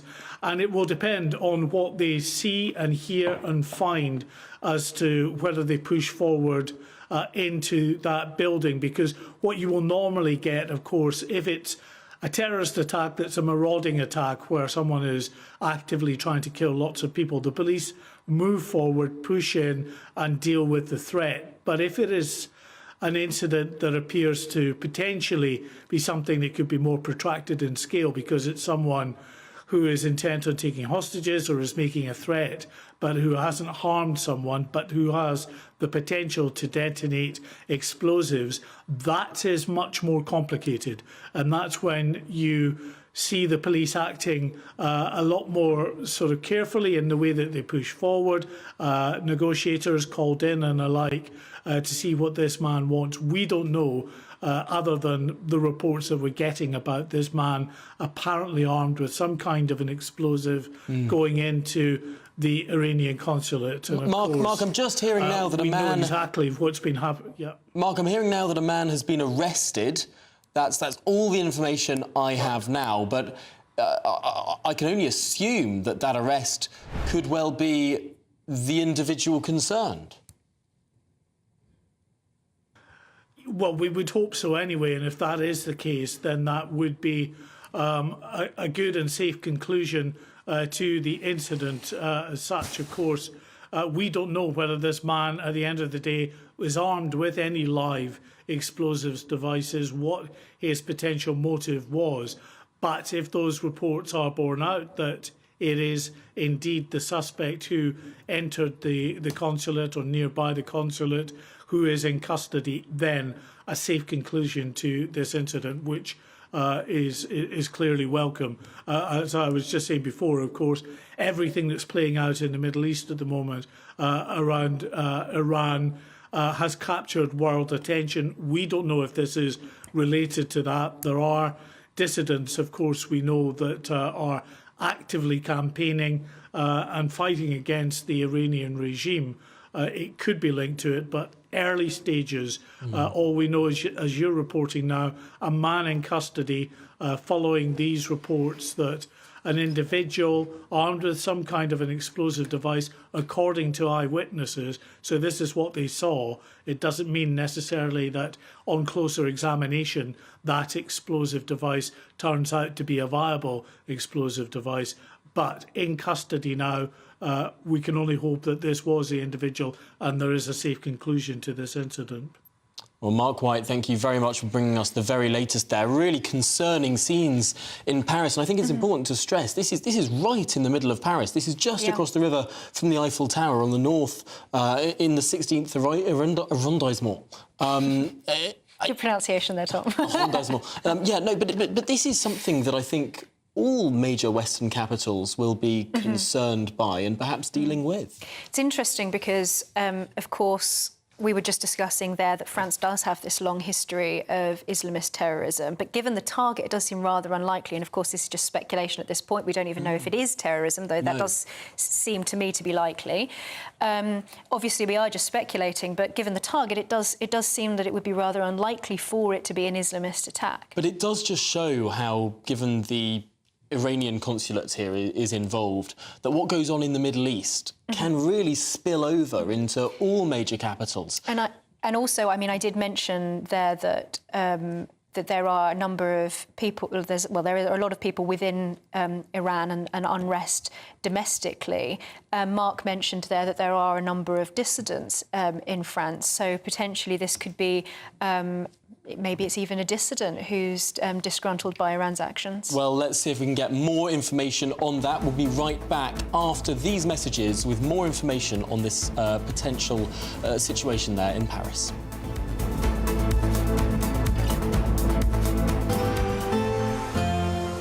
A brighter outlook with Box Solar, sponsors of weather on GB News. Hi there and welcome to the latest GB News weather forecast from the Met Office. Showers today will ease overnight with skies clearing. It's going to turn chilly with a touch of frost in places as higher pressure moves in from the west, but that will bring a fine start to the weekend for many of us. Finally, a period of settled weather. But for the time being, still some showers out there. They're going to ease as they spread south through the evening, and then after midnight, most places will be dry with increasingly lengthy clear spells and lighter winds. That will lead to temperatures falling away 3 to 5 Celsius for many, but close to 0 in some shelter spots. So a touch of frost first thing tomorrow. However, plenty of sunshine from the word go. 1 or 2 mist and fog patches soon clearing from Northern Ireland. And then the best of the sunshine really across Northern Ireland, Western Scotland into parts of Wales and the southwest. Elsewhere, it does turn a little cloudier into the afternoon. And we've still got a bit of a breeze down the North Sea coast. That'll make it feel cool, 9 or 10 Celsius. But in the sunshine and lighter winds elsewhere, 13 or 14 Celsius. Very pleasant. There will be some outbreaks of light rain in the far north on Saturday, spreading into central parts.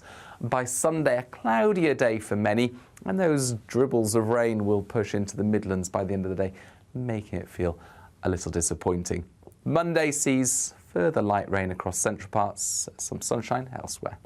That warm feeling inside from Boxed Boilers, sponsors of weather on GB News.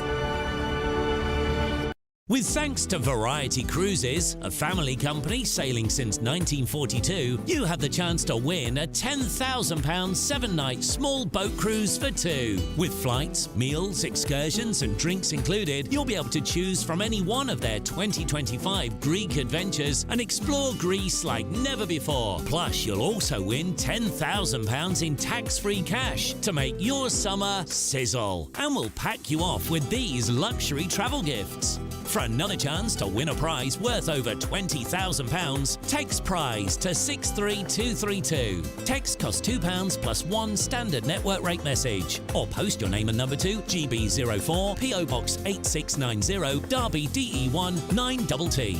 UK only. Entrance must be 18 or over. Lines close at 5 p.m. on the 26th of April. Full terms and privacy notice at gbnews.com/win. Please check the closing time if listening or watching on demand. Good luck.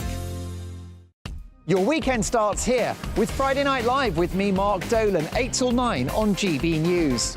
Big stories, big guests and big laughs as we get you ready for a cracking weekend. That's Friday Night Live with Mark Dolan. Fridays 8 till 9 on GB News. Bring your own drinks. The admission's free. Every Sunday from 11, join Michael Portillo. There will be topical discussion looking at the week before and the week to come. So kick back and relax at 11 a.m. on Sundays on GB News with me, Michael Portillo. GB News, the People's Channel, Britain's news channel. GB News is the home of free speech. We were created to champion it, and we deliver it day in, day out. Free speech allows us all to explore and debate openly the issues most important to us, our families, and of course, the British people. Having challenging conversations to enlighten each other. Which is why we hear all sides of the argument. We are the People's Channel. We will always stand by the freedom to express yourself. On TV, radio and online. This is GB News, Britain's news channel. I'm Andrew Doyle. Join me at 7 o'clock every Sunday night for Free Speech Nation, the show where I tackle the week's biggest stories in politics and current affairs with the help of my 2 comedian panellists and a variety of special guests. Free Speech Nation, Sunday nights from 7 on GB News, the People's Channel, Britain's news channel. Join me, Camilla Tominey, every Sunday at 9:30 when I'll be interviewing the key players in British politics and taking them to task. This report basically says that he's not fit to stand trial. With an upcoming election looming over Westminster, now is the time for clear, honest answers. I agree. And that's precisely what I'll get. Is he indecisive? Incompetent? That's the Camilla Tominey Show at 9:30 every Sunday on GB News, the People's Channel, Britain's election channel.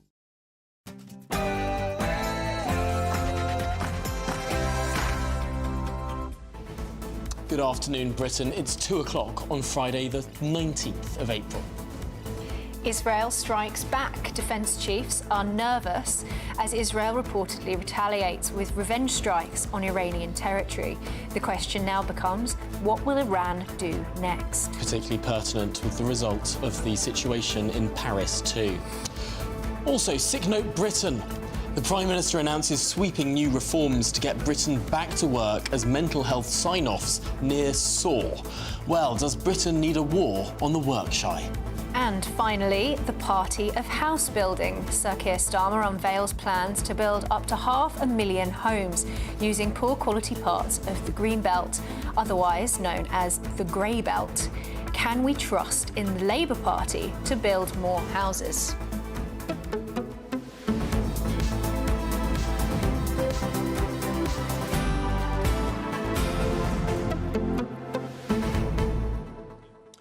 Now, it does seem that after this arrest in Paris, there are still many unanswered questions.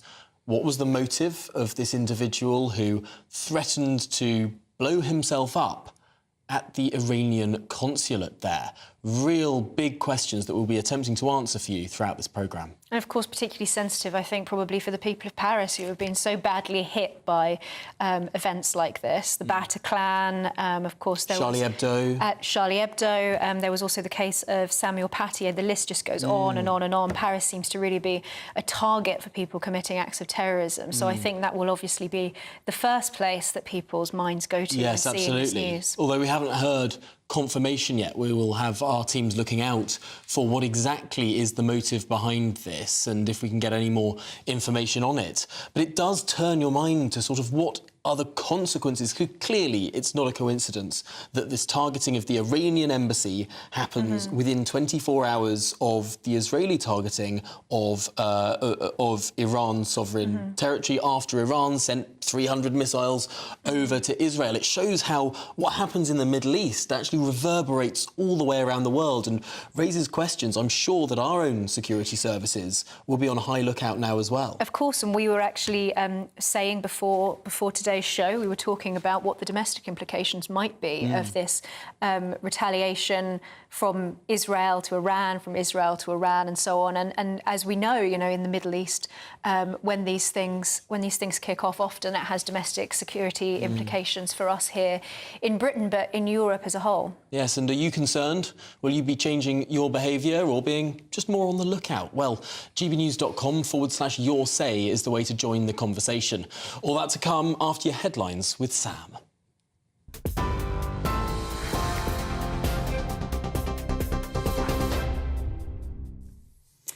Very good afternoon to you from the newsroom just after 2 o'clock. And first, the latest developments on that breaking news from Paris, where a man reportedly threatening to blow himself up has now been arrested, we understand. That was at the Iran consulate in the French capital. A cordon was set up after police sources said he was seen entering the building carrying what had appeared to be a grenade and explosive vest. They have, though, now since confirmed the man in that incident was unarmed. We will, of course, bring you more on that throughout the rest of the afternoon, and we are expecting to hear from police at the scene in Paris shortly.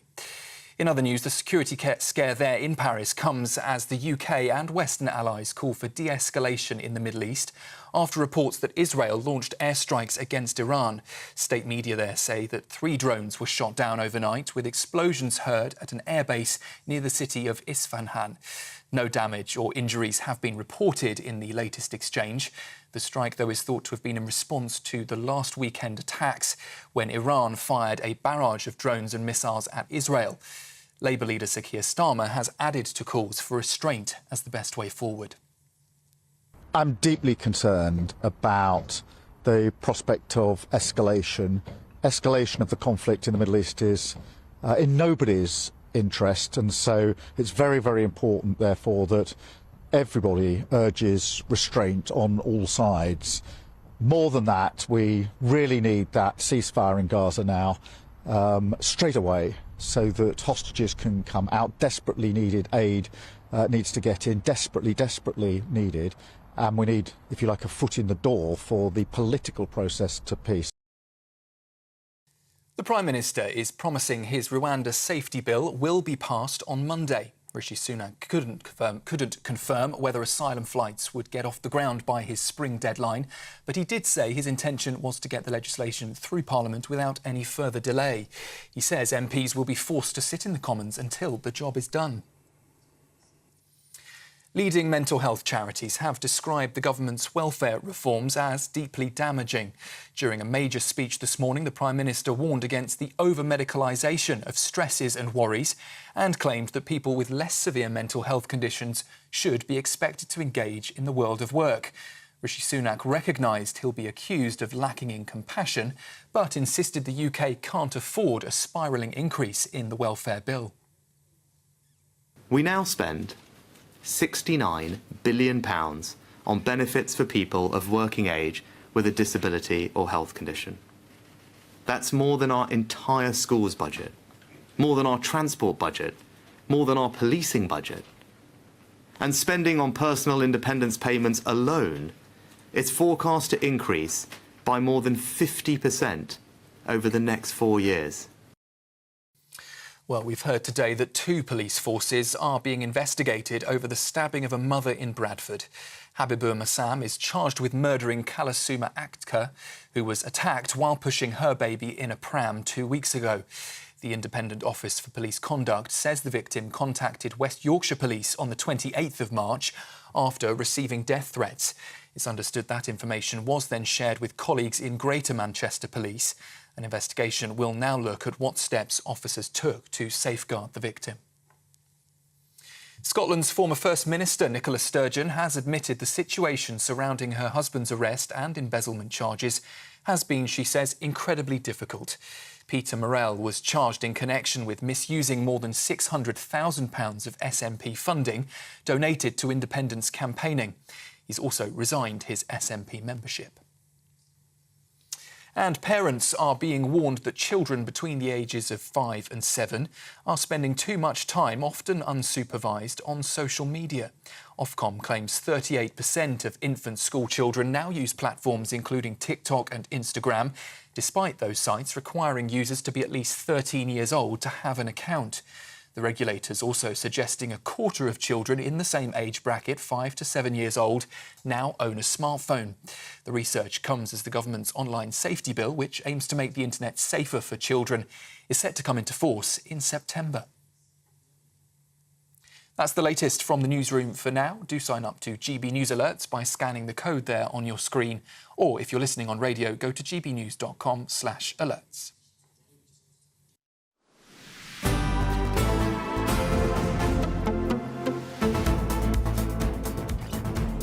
Good afternoon, Britain. It's 8 minutes past 2. Now let's cross to Paris, where there's been a very unusual event. A man has approached the Iranian consulate with some sort of explosive device. We were speaking to our Home and Security editor, Mark White, in the last hour, who was saying, we're not quite sure what sort of explosive device it was. Some people are reporting an explosive vest. Some people were reporting a grenade. Others have said he was wearing a belt of explosives. And some have been reporting he wanted to avenge his brother's death. Now, that's all the information we really have right now. But the suspect has been arrested by the French police. And we're just getting some more information as time goes on. But Emma, the French police have clearly acted very swiftly in this case. And, of course, the French police have got an awful lot of experience. Although you described this as being an unusual event, of course, it is in the grand scheme of things. But in terms of the security of Paris and their experience in dealing with very serious terrorist events, the police will, of course, be particularly prepared for this. And I imagine, as is probably the case with the counter-terrorism police here in the UK, that all sorts of conflicts in the Middle East may have potential ramifications for European domestic security. So I suppose it's no surprise, though, of course, they should be praised for acting so swiftly. Of course, at this point, all we can do is infer what the motive might be. And given the target, it could potentially be an Iranian dissident, perhaps. But it's very, very difficult to infer from what little information we currently have. And, of course, the public in Paris are still being told to avoid the area. It's just across from the Eiffel Tower, really, really very central. But let's get more on this now with Tom Wilson, Director of Policy at the Counter-Extremism Group. Tom, we don't have much information on this event, but when there are situations that kick off in the Middle East, do we generally see an uptick in events like this in the West? Yes, I think that's right. We both see an increase in activity and threat at the time of these sorts of Middle Eastern incidents, but also as an ongoing thing that happens between communities. I think that it's one of the troubling developments in our politics that more and more we're seeing foreign conflicts and foreign disputes between different ethnic groups actually playing out here in the West and in Britain. Obviously, the Iranian one is particularly pertinent at the moment, and there's a big Iranian dissident scene in countries like Britain. But also, if you think about the Turkish-Kurdish conflict and the way in which that's played out in Europe, another example might be tensions between Pakistan and India and the way in which we've seen Hindu and Muslim tensions play out in some of Britain's cities. And I think it's an unfortunate development within our politics that we're having to see, as we saw particularly around some of the Gaza protests and people who appear to be supportive of Hamas trying to bring that conflict and that dispute to Britain and sort of play it out here and adjudicate on the conflict here in our national life and our politics. Tom, we were just discussing how this could potentially have security implications for us here in the UK, even before we had this breaking news. Do you have any insight into what the motivation might be behind this attack? And off the back of that, whether we should be concerned here in the UK? Obviously, we've seen these huge protests each weekend. People will have some concerns. Is this something that we should be particularly worried about here in the UK? Well, I think, as I mentioned, about this issue around Iranian dissidents and those people in the UK who are aligned with the Iranian regime and how that plays out here, it sounds as though potentially the individual in Paris may have been in some way related to dissidents who are opposed to the Ayatollah's regime in Iran. Equally, we know that Iran has a reach into the West, that it's been able to strike Israeli and Jewish targets in particular in Bulgaria, targeted Israeli tourists, of course, famously in Argentina. And even here in Britain, there were reports that leading figures in the Jewish community were being monitored by Iranian groups and were possibly under threat. So I think there are key people that Iran would seek to target first in Britain, such as those who are opposed to it among the Iranian diaspora community. and the Jewish community. And those groups would be more at risk probably than the general British public. Tom, what is the extent of Iranian extremist influence here in the UK? Well, I've actually not been looked at as closely as other types of Islamist extremism, such as that related to Islamic State or Al-Qaeda. The Shia groups, the pro-Iranian groups that were out in force, things like the Al-Quds Day rally, aren't usually focused on as much, but they are there in the background. They are part of the wider scene, and I certainly think that they do have an influence in stirring up discord.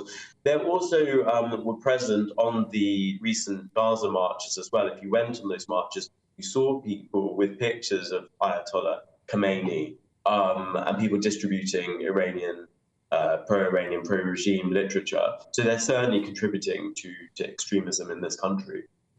Now, I should just say we're getting some new lines in. A witness says that the man in question, the suspect, put flags on the floor of the consulate and said he wanted to avenge his brother's death. Meanwhile, French Radio Europe 1 is reporting that the man was holed up in a room within the consulate with the ambassador himself. That's extraordinary. It seems like it's a very targeted event. Well, it sounds as though if the individual was able to get into the consulate and was even with the ambassador, that they may in some way be known to members of the regime. Obviously, it's very, very difficult to speculate, but somebody wouldn't usually be granted that kind of access unless there was already some involvement going on there. And I think this is another example of how an incredibly volatile situation in another country comes to the West and comes to Europe, in this case, Paris, and embassies, of course, have been, the Iranian embassies, a focus of this kinds of activity in the past. Well, Tom Wilson, thank you very much for joining us. We're going to be back in Paris throughout the show as we learn more developments. But just to recap, as we know right now, there has been an individual arrested after that said individual threatened to blow himself up at the Iranian embassy in Paris. The area has been cordoned off. Bits and pieces coming in, so we'll keep you updated as they do. But in domestic news now, the Prime Minister has unveiled plans to crack down on what he calls sick note culture if he wins the next election. In a speech earlier today, Rishi Sunak said it was his moral mission to reform the welfare system, saying that that work is good for people. Well, he's faced criticism from some charities and the British Medical Association. When do they not criticise the government? But he's rejected claims that his reforms were lacking in compassion. Let's speak with GB News political correspondent Catherine Forster on this now, because, Catherine, the Prime Minister's sort of trying to make this one of his crusades. There's clearly a big problem of an uptick of mental health claims here.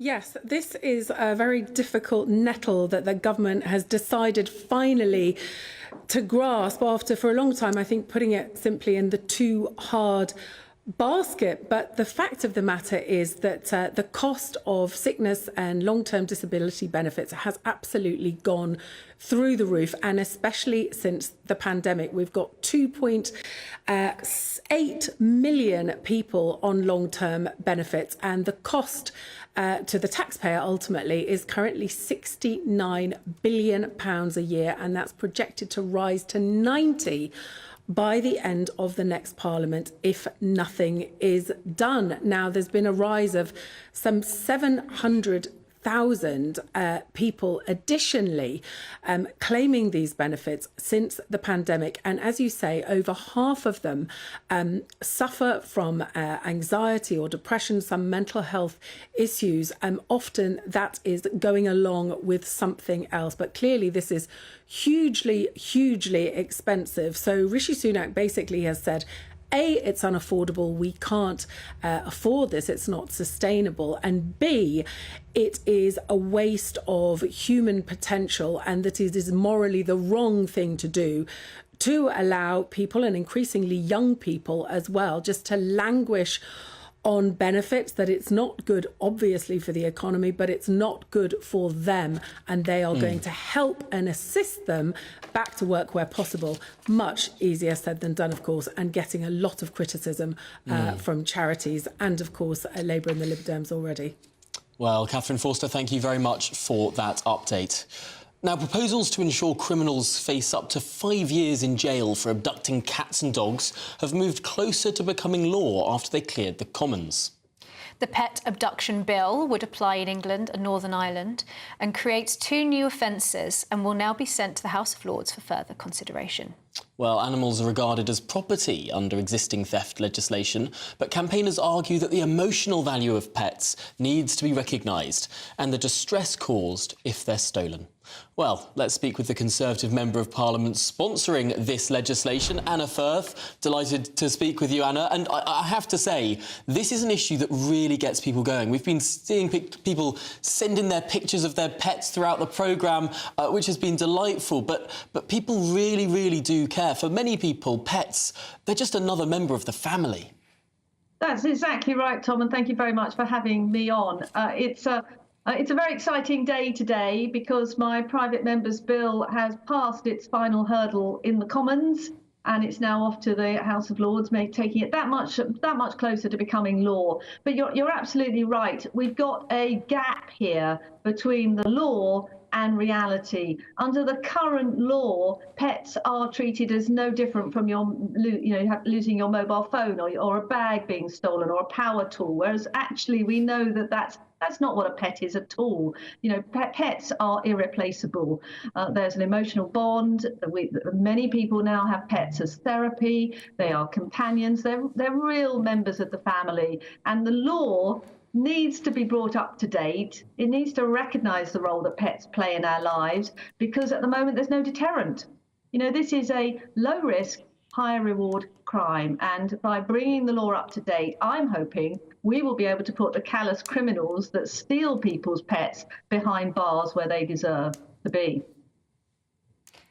Anna, I would be absolutely devastated if my cat were to be stolen, and I think many people would feel absolutely heartbroken. That's clearly the view of many of our viewers who are concerned about their pets being stolen. Is this a big issue in Britain, people having their pets stolen? It is a big issue in Britain, it's not just a question of numbers, although the numbers are concerning and are rising. We have thousands now of dogs and cats, primarily, which are snatched every year, and it's on the increase. Last month, my local paper reported 2 men in a van next door in Benfleet jumping out of their van in broad daylight and hitting a pensioner over the head with a piece of wood when he wouldn't give up his beloved Cocker Spaniel. A disgusting behaviour. And the consequence of that is that now the pensioner and his wife are actually too afraid to walk their dog. That sort of behaviour needs to be stamped on, and we need the correct laws which are going to be accompanied by the correct sentencing guidelines, to get these people, severely reprimanded and where necessary, put them behind bars. Anna, I know that you're the successor to Sir David Amess, of course, in your seat, a champion for animal welfare and animal rights, who was so cruelly taken from us by a heartless act of terrorism. I know you're following in his footsteps, so I'm sure your constituents are very pleased by that. I don't want to put you on the spot, but of course we have seen a very concerning situation develop in Paris in the last few minutes. Of course, your predecessor was a big supporter of a free Iran, and the Iranian consulate has now been targeted in Paris. Do you think that British security services should be tightening up security and looking at the safety of embassies and consulates in London? Well, I've literally just seen that footage, Tom, as I've been waiting to come on your show. And you're absolutely right. Sir David was a champion not only for pets, but for freedom, for Iran. And I have been championing the very brave women in Iran who have been treated despicably by that despotic medieval regime. I've literally just been watching the footage as I've been waiting to come on. It's not clear at the moment exactly what has gone on and who the person was, what was their affiliation.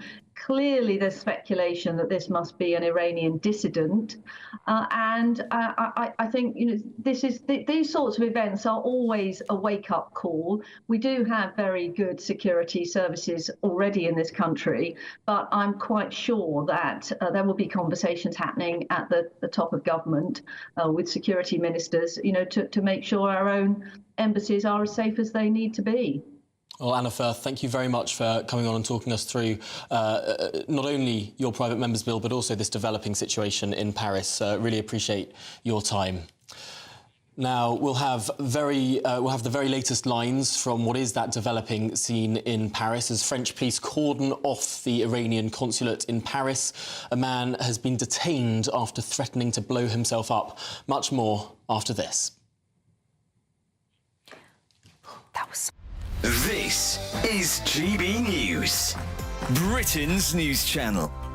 The perception of a crime being committed is not based on whether that person intended to commit a crime or not, but whether the victim, in inverted commas, or anybody else for that matter who happened to hear whatever was said, determines that it was motivated by malice or ill will. Most of these things come out in heated exchanges or in, very casual exchanges. And then somebody says, oh, I'm offended or I'm hurt or I'm whatever because this was clearly malicious and it's against me as a black person or a transgender or sexuality, whatever it might be. And somebody says, I perceive this to be motivated by hate. Now, at that point, what is the reasonable test that anybody could apply as to what was in somebody's mind at the time? You don't know what I'm thinking now. I don't know what you're thinking now. Why is it that a crime can be committed on the basis of what somebody is alleged to be thinking? Well, that's also how discrimination often works, because people have worked out these days that saying something or sending an email like one I received some years ago that said, let's go round her place with pickaxe handles and balaclavas and see what we can do. Now, that's an email that was sent about me. People have worked out that you don't do that. But from the circumstance of what happens, if racial taunts were being shouted, if taunts about someone's protected characteristic were being shouted in the run-up to what then happened, it would be pretty obvious that that was a hate crime. But we know, for example, that street preachers have been arrested merely for quoting the Bible and without actually intending, anything beyond that. Every Saturday, 10 till 12, we'll bring you all of the news that you need to know. We'll also remind you that there is so much to smile about. It's my favourite time of the week. I get to relax, enjoy some light-hearted stories, and let Ellie teach me about fashion too. That's Saturday Morning Live, every Saturday, 10 till 12. Only on GB News, Britain's news channel. If you want your news to be straight talking, this is the nightmare for the Conservatives again. Down to earth. It's not just Nottingham where this is happening, is it? And most importantly, honest. Hard-working, middle-class taxpayers, they'll get the book thrown at them. Then catch me, Martin Daubney, Monday to Friday, 3 till 6 p.m. on GB News, Britain's news channel. Join me, Neil Oliver, every Sunday night at 6 p.m. on GB News. And if an hour is not nearly enough for you, go to gbnews.com for special extended episodes online every Friday at 9 p.m, where we can truly get into the nitty-gritty of what's going on. GB News, Britain's news channel.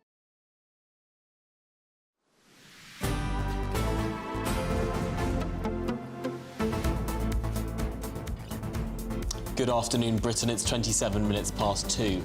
Now, French police have arrested a man who had threatened to blow himself up at Iran's consulate in Paris earlier today, just a few minutes ago. A police source has said that a man was seen at around 11 entering the consulate carrying what appeared to be a grenade and an explosive vest. The man later left the consulate and, on being searched, was found to not be carrying any explosives, according to Le Parisien, the newspaper there in France, which said on its website that several witnesses said that the man had dragged flags on the floor of the consulate and said he wanted to avenge the death of his brother. However, it wasn't clear whether or not the incident had any link to the current tensions between Iran and Israel. This story is getting more and more interesting. Let's cross to our Home and Security editor, Mark White, as we paint a clearer picture of what has happened here. Because, Mark, the area is still cordoned off. Yes, it's still cordoned off. It was clearly a significant alert because the police didn't know what they were dealing with. They could only go off these eyewitness reports that said this man entered the consulate carrying what they believed was a grenade and wearing some. Mark, we're just going to bring back your audio there, which we lost for a second. Mark, I think we've got your audio back there. Sorry about that. Yeah, I was just saying that obviously the eyewitness reports were talking about a man carrying a grenade and with wearing some kind of an explosive vest. There was, as you just reported there, an altercation that took place inside the main sort of reception area of that consulate, where it's reported this individual was tearing down flags there. And so, of course, the police have to respond to that, not knowing exactly what they are dealing with and, clearly taking those initial reports seriously. Now, this man having been arrested and then searched, the police, we understand, have not found any explosive devices, but we'll get the full background to that when we're expecting a news conference that will take place in the next hour or so in Paris, with the authorities giving us an update. But it wouldn't be the first time, of course, that Iranian embassy buildings, consulates have been targeted by dissidents, because clearly there are those that have had to flee Iran over the years, and the other activists who are very active in their campaign against Iran. We saw just a couple of years back in London when the embassy building was attacked with riots outside that. Again, that was anti-regime protesters clashing with some pro-regime protesters. Windows were put in the embassy there, so they are used to it at Iranian consulates and embassies, protests and people making threats. As, to be fair, are pretty much all embassies around the world. They are often targets for individuals with one grievance or the other. What quite underlies what this man was protesting about, we will await to get that definitive word from the police. But as you were saying there, the initial reports suggested he was telling people within that reception area that he was out to avenge the death of his brother. There seem to be some suggestions that he managed to get himself into a room with the ambassador.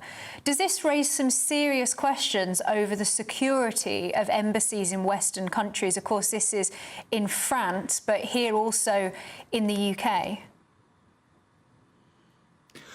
Those reports might be true, but I've not had that confirmed. And often in these incidents, fast-moving events, you hear reports like this that later turn out not to be quite accurate. So let's just wait and see what the police say about that. But if that was the case, it would clearly be, as far as the Iranians and their embassy, the consulate, are concerned, a very significant breach of their own security and security procedures within that building. But clearly a very difficult situation for the police initially, not knowing what they were dealing with. They have, through tried and sort of tested processes in recent years, being able to deal with an evolving terrorist threat. In the past, a decade or two ago, the sort of standard operating procedure when dealing with an armed individual in a building might be to negotiate. Since Al-Qaeda and ISIS and other groups that want to kill as many people as possible came on the scene, the police push forward and deal with an individual But if it looks like it might be a protracted situation with potentially hostages, it's a bit more complex and not necessarily involving police moving forward. But at this stage, we know that this man has been arrested. No explosives have been found. So a serious situation that was dealt with initially, but it appears that they have now managed to calm that situation down, and will await to see exactly what the police say in the hour ahead. Well, Mark White, we know you'll be across this story and following that press conference as and when it happens. For now, thank you very much for bringing us the very latest there. Well, coming up, we'll be also discussing whether Britain is becoming a work-shy country as we get greater information on what is going on in Paris too. That and a fiery debate, all after your news headlines.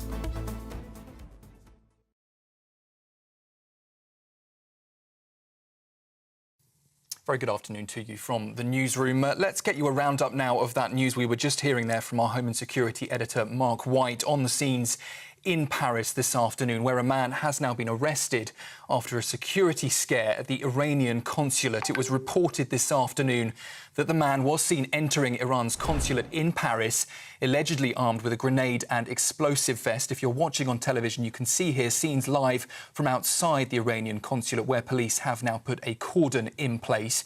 Witnesses earlier suggested that the man was threatening to blow himself up and dragged flags inside the building, calling for revenge for his brother's death. At this stage, there's no clear link to tensions in Iran and Israel. And as I say, a police cordon is now in place.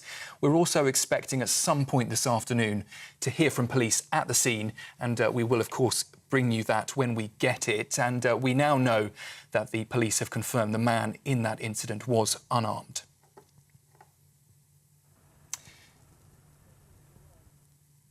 The UK government and Western allies are calling for restraint in the Middle East following this morning's apparent Israeli attack against Iran. The strikes are understood to have been fired from Israel in revenge for an Iranian drone assault last weekend. We're hearing that Tehran has no plan to retaliate at this stage, and no damage or injuries were reported in the latest exchange. Here in the UK, the Prime Minister is promising that his Rwanda safety bill will be passed on Monday. Rishi Sunak couldn't confirm whether asylum flights would get off the ground by his spring deadline, but he did say his intention was to get the bill through Parliament without any further delay. And he says MPs will be forced to sit in the Commons until the job is done. The British Medical Association has accused Rishi Sunak of hostile rhetoric as he promised to end what he calls the sick note culture. During a major speech on welfare reform this morning, he claimed that people with less severe mental health conditions should be expected to engage in the world of work. However, Labour has accused the government of failing to deliver a healthy nation. And Scotland's former First Minister, Nicola Sturgeon, has admitted the situation surrounding her husband's arrest and embezzlement charges has been incredibly difficult. Peter Murrell was charged in connection with misusing more than £600,000 of SNP funding donated to independence campaigning. He's also resigned his SNP membership. Those are the headlines. For more, do sign up to GB News Alerts. You can scan the QR code there on your screen or go to our website gbnews.com/alerts.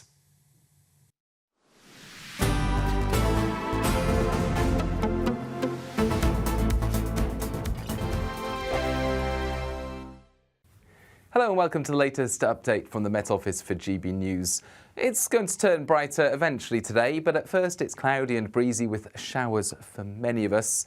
We've got a number of systems moving south across the UK, low pressure close to Denmark, but higher pressure is moving in time for the weekend. Before it gets here, a lot of cloud, a cool breeze coming from the north-northwest. That's particularly noticeable on the North Sea coast. And we've got this area of showery rain moving through central parts of England into parts of Wales, followed by further showers for much of south-east Scotland, north-east England. Temperatures will be suppressed in that northerly breeze, 11 Celsius in the east, but potential for 16 further west as skies brighten increasingly by the end of the day. And then overnight the rain disappears and we've got lengthy clear spells up and down the country. With the wind easing as well, we're going to see temperatures fall away. Perhaps a few fog patches here and there, particularly for Northern Ireland, and a touch of frost first thing.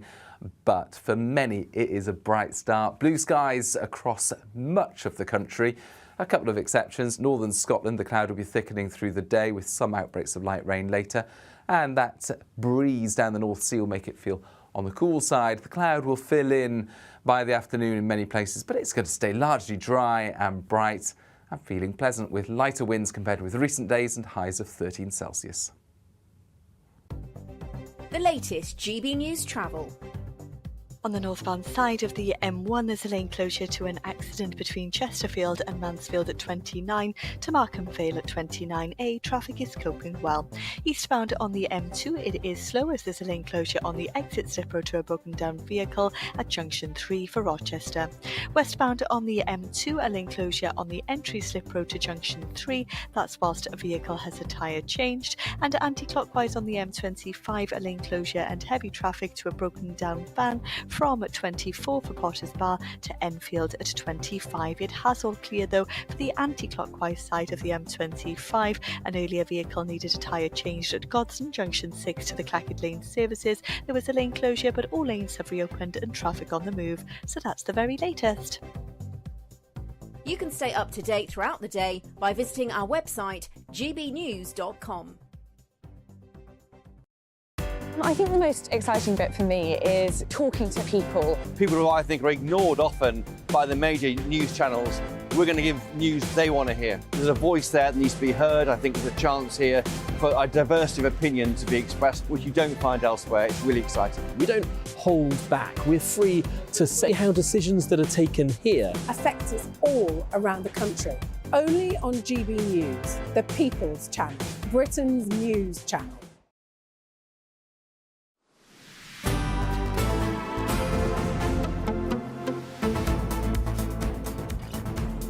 Good afternoon, Britain. It's just coming up to 20 to 3. And at 3 o'clock, it's Martin Daubney with his show. And Martin joins us now for a bit of a sneak preview. What's coming up? Hi guys, well as all the latest on the breaking story at the Iranian consulate in Paris. Today's big debate will be the European Union is dangling the carrot of freedom of movement in a bid to woo Sir Keir Starmer into closer ties with Brussels. This means young people can go two ways across the channel. Great news, you might think, for British students, but only 91,000 take that route per year. It could mean millions and millions of Europeans coming to Britain. 6 million have already boosted our population, and freedom of movement applies now to Bulgaria and Romania. So we're at a big debate. Is this Brexit by the back door for Sir Keir Starmer, as many people feared all along? And of course, sick note Britain, a staggering £69 billion now spent on long-term sick. Maggie Thatcher brought in sick pay in 1982 to clamp down on dole numbers, but in doing so created a monster. Can it ever be grappled, or is it too little too late? And of course, we're also doing politics in the gutter. 3 a.m. ransom calls. The Labour Party destroying evidence in the Rayner case. An arrest in Scotland. Has politics always ever been at an all-time low? That's on my show, 3 till 6. Marvellous, Martin. Look forward to it there. Now, you'll be debating free movement, but it's time for our debate now. So let's get right stuck into this question of sick note Britain. Are we a lazy nation? Of course, the Prime Minister earlier claimed that 850,000 more people are out of work since the pandemic, many of them claiming mental health issues. The British Medical Association issued a response to Rishi Sunak's speech in which they criticise his hostile rhetoric. The major change being people who are fit to work but do not accept job offers will have their benefits taken away after 12 months. Is Britain just a lazy nation, or should they suck it up and get back to work? Well, let's get stuck in. Joining us now is the former editor at The Sun, Kelvin Mackenzie, who thinks the young don't value work in the way that the old do and did. And anarchist and author Lisa Mackenzie, who believes it's a much more complicated picture. It's Mackenzie versus Mackenzie today. Couldn't have cast a better debate. Kelvin, let's kick off with you. Well, I think in fact the stats are quite clear that the amount of the demographic that are citing mental health difficulties when not going to work are between about 16 and 29. So there's clearly something has changed quite dramatically, because obviously I can just about remember when I was 16 to 29, and all I wanted to do was get to work, impress the boss, make a few bob, and have a good time. Well, now I think impressing the boss, you have to do it the other way around. The boss has to impress you, right? Otherwise, you're not going to join the company, because there's a shortage of ambitious young people. And also, secondly, I think that the phone and your friends have become more important to you than full-time employment. I'm not saying that I'm not hostile to the young in any way. There's just a change of dynamic has gone on. And one of the effects has been that there is a lot more talk today about mental health issues. And in talking about mental health issues, it's amazing how many people seem to have then developed them. And let's pause there and throw that over to Lisa McKenzie. Lisa, have we sort of talked ourselves into having these mental health issues? No, and I think we should just sort of, again, look at the stats, look at the figures. Yes, there is there is quite a large group that are getting benefits because of mental health. But let's not stop. Hang on, I've got a. Can you hear that? No, we can't hear that. Go ahead. Go ahead. All right, that's fine. There's also, it's benefits in this country are very low. A 29-year-old is only going to get £300 a month. So it's not money. It's not because they're getting lots of benefits that's keeping them away from work. I think there's several issues here. I think university and training and skills is very expensive. I think jobs change constantly. People need constant reskilling and retraining. And I don't think when people need that reskilling and training, it isn't there. And, if you're sat at home with very little prospects, you're feeling hopeless, you go to the doctor will tell you you are depressed. The doctor will put you on antidepressants. It's what they do. Instead of having proper job coaches, proper, people that can help through this. There are doctors now that will just sign sick notes and put people on antidepressants for years. Kelvin, do you think that young people today are just a bit fragile and entitled, that they're not really willing to take a hit, do some things that maybe aren't exactly what they want to do at the moment? And like you said, going in and wanting to please your boss. Do you think that young people have just become a bit delicate because they've been so mollycoddled?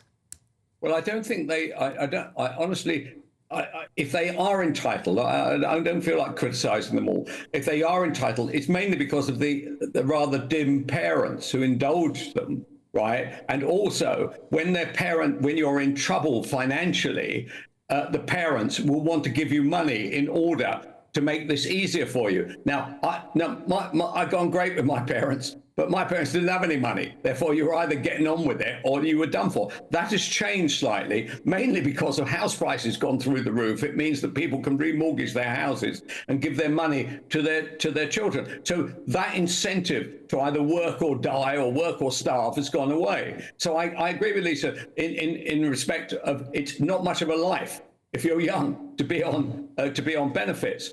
However, there has been a breakdown in the chain which used to lead to lots of people wanting to get on, and getting on involves, I honestly believe, in going to work. Now, not all jobs need to be done at work, but that has changed, which means that there isn't that kind of natural triangle of life with somebody at the top looking over your shoulder, or either helping you or admonishing you for your work. And I think a lot of young people prefer to be at home. Yeah, of course. Lisa, jump in. We've sort of lost this structure.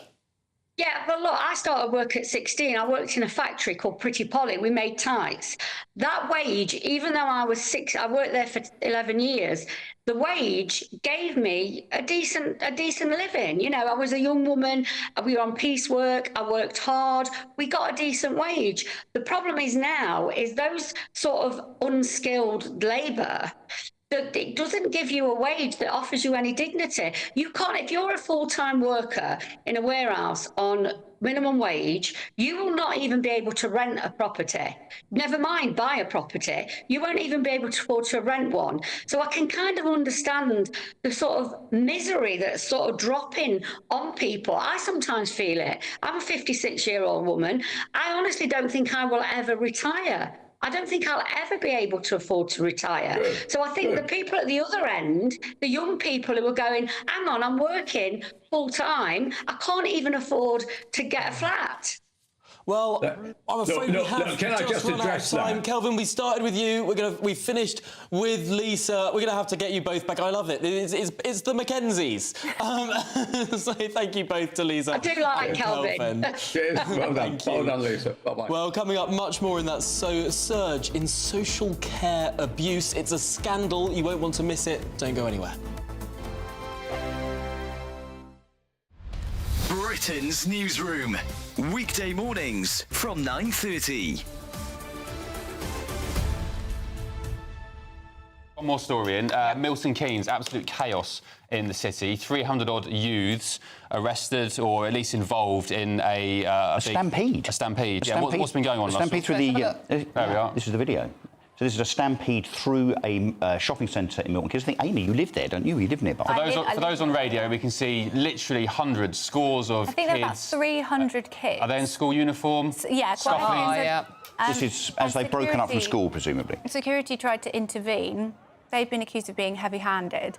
But I think this speaks to the fact that the landscape of youth services has just been decimated and there's literally nothing for kids. So hang on, whoa. You think that this has happened because social services have been diluted? Youth services. This is because there's no police around, there's no oversight, there's no deterrent, and 300 kids think that they can run through a shopping centre, frightening shoppers out of their lives. Going to a shopping centre. Amy, sorry, my kids would not be behaving like that because there's no ping pong available at the local Aren't your kids like youth age centre. 4 and 5? These are teenagers, and our teenagers are headed into a world where there are no leisure services. There are no nothing to do with crime. If we up the ante on basketball, it's not going to stop kids being stabbed on the street. What creates antisocial behaviour is having nothing to do. It's lack of discipline in the home, lack of discipline in the home, and lack of policing on the streets, and a judiciary and a penal system that is utterly liberal. You're going right to the end of the line. What about the preventative measures? What about the people that these people affect by running through a shopping centre and stampeding? When there's mothers with kids in prams frightened out of their lives,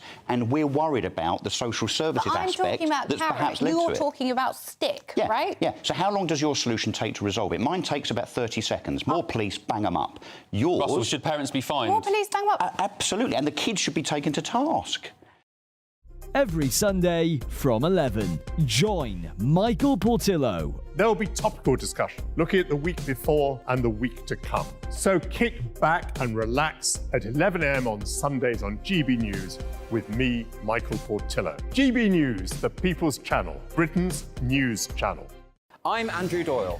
Join me at 7 o'clock every Sunday night for Free Speech Nation, the show where I tackle the week's biggest stories in politics and current affairs with the help of my 2 comedian panellists and a variety of special guests. Free Speech Nation, Sunday nights from 7 on GB News, the People's Channel, Britain's news channel. Your weekend starts here with Friday Night Live with me, Mark Dolan, 8 till 9 on GB News. Big stories, big guests, and big laughs as we get you ready for a cracking weekend. That's Friday Night Live with Mark Dolan. Fridays 8 till 9 on GB News. Bring your own drinks. The admission's free.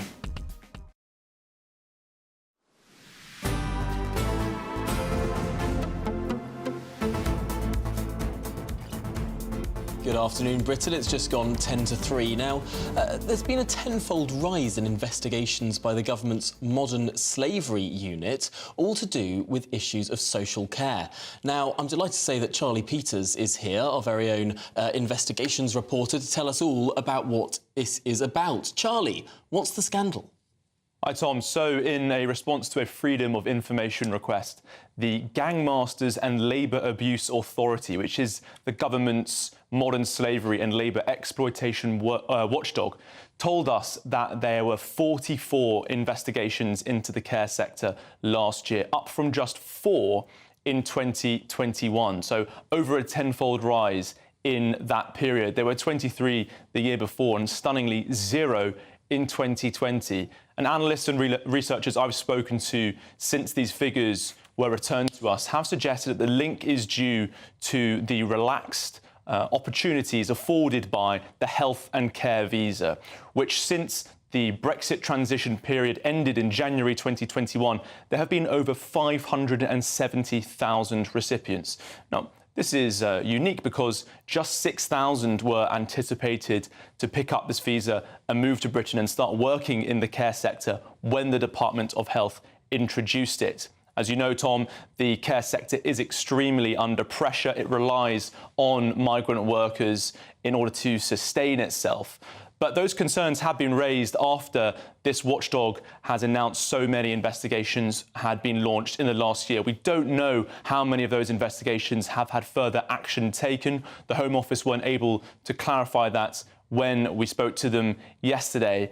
But it is quite indicative of a concern that's being raised within the sector about migrants being exploited within the workplace. Unseen UK, which runs an exploitation hotline, told me that they had seen a significant rise in the number of people calling up as potential victims needing support, 30% last year, up from 606% rise the year before. Well, in response to these figures, a government spokesperson told me, "We are clear that everyone deserves to be treated fairly at work and rewarded for their contribution to the economy. We have concerns about unethical employment practices, particularly for migrant workers employed within care occupations."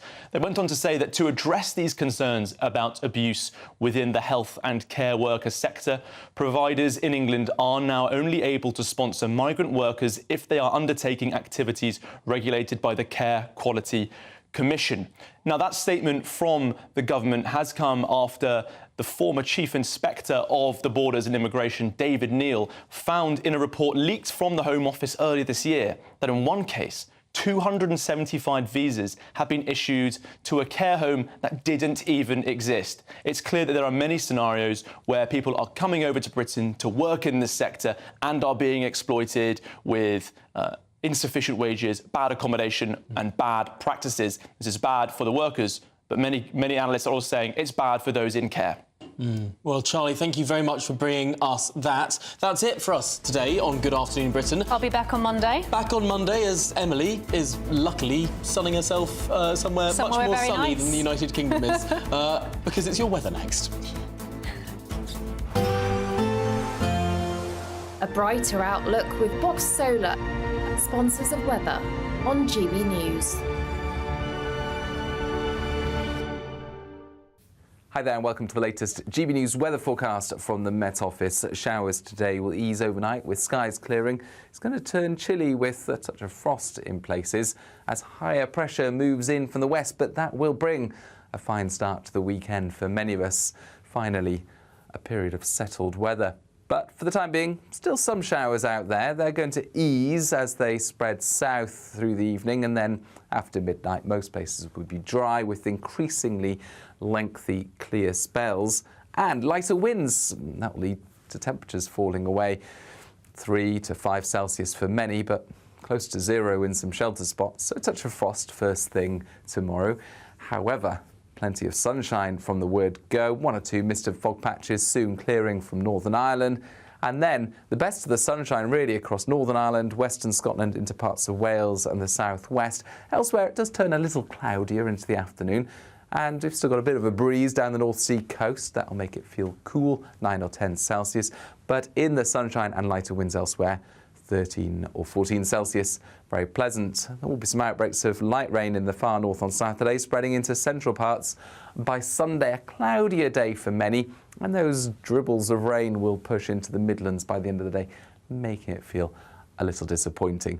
Monday sees further light rain across central parts, some sunshine elsewhere. That warm feeling inside from Boxed Boilers, sponsors of weather on GB News.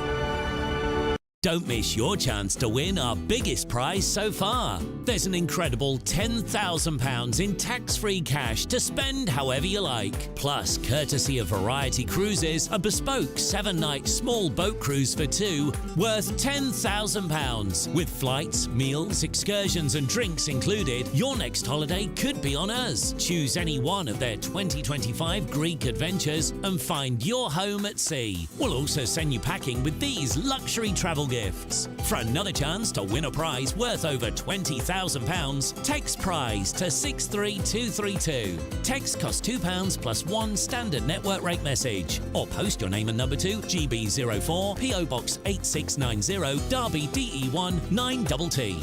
UK only. Entrance must be 18 or over. Lines close at 5 p.m. on the 26th of April. Full terms and privacy notice at gbnews.com/win. Please check the closing time if listening or watching on demand. Good luck. I'm Michelle Dewberry, and I'm not here to tell you what to think. I'd much rather hear what you have to say. So, send in your opinions to gbviews@gbnews.com. Keep them clean, and you never know, I might read them out. With my panel here on Jubes & Co, we debate, we get stuck into the issues of the day on a show where all views are welcome, especially yours. GB News, the People's Channel, Britain's news channel. I'm Christopher Hope. And I'm Gloria DiPiero, bringing you PMQ's live here on GB News. Whenever Parliament is in session on a Wednesday at midday, we'll bring you live coverage of Prime Minister's questions. We'll be asking our viewers and listeners to submit the questions that they would like to put to the Prime Minister, and we'll put that to our panel of top politicians in our Westminster studio. That's PMQ's live here on GB News, Britain's election channel. Join me, Camilla Tominey, every Sunday at 9:30 when I'll be interviewing the key players in British politics and taking them to task. This report basically says that he's not fit to stand trial. With an upcoming election looming over Westminster, now is the time for clear, honest answers. I agree. And that's precisely what I'll get. Is he indecisive? Incompetent? That's the Camilla Tominey Show at 9:30 every Sunday on GB News, the People's Channel, Britain's election channel. GB News is the home of free speech. We were created to champion it, and we deliver it day in, day out. Free speech allows us all to explore and debate openly the issues most important to us, our families, and of course, the British people. Having challenging conversations to enlighten each other. Which is why we hear all sides of the argument. We are the People's Channel. We will always stand by the freedom to express yourself. On TV, radio and online. This is GB News, Britain's news channel.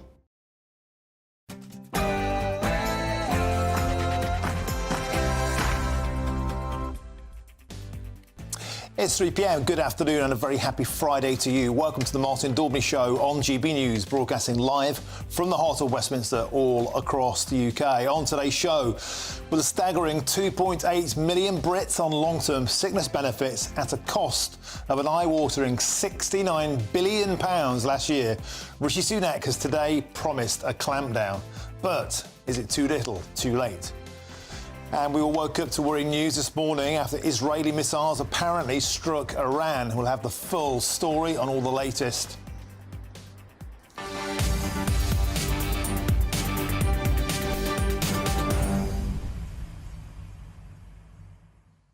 Welcome to the show. Always an absolute pleasure to have your company. Now, later in the show, I'll be discussing a story that's made my eyebrows raise today. The European Union apparently is attempting to woo Sir Keir Starmer by offering a return of freedom of movement. Now, initially, this is to 18 to 30-year-olds, but it says they don't even need to have a purpose. So potentially millions of Europeans could come to Britain in return for a few thousand young Brits to be able to go and study or work on the continent. Now, bear in mind that Bulgaria and Romania have entered the Schengen zone on the 31st of March. What could possibly go wrong? Is this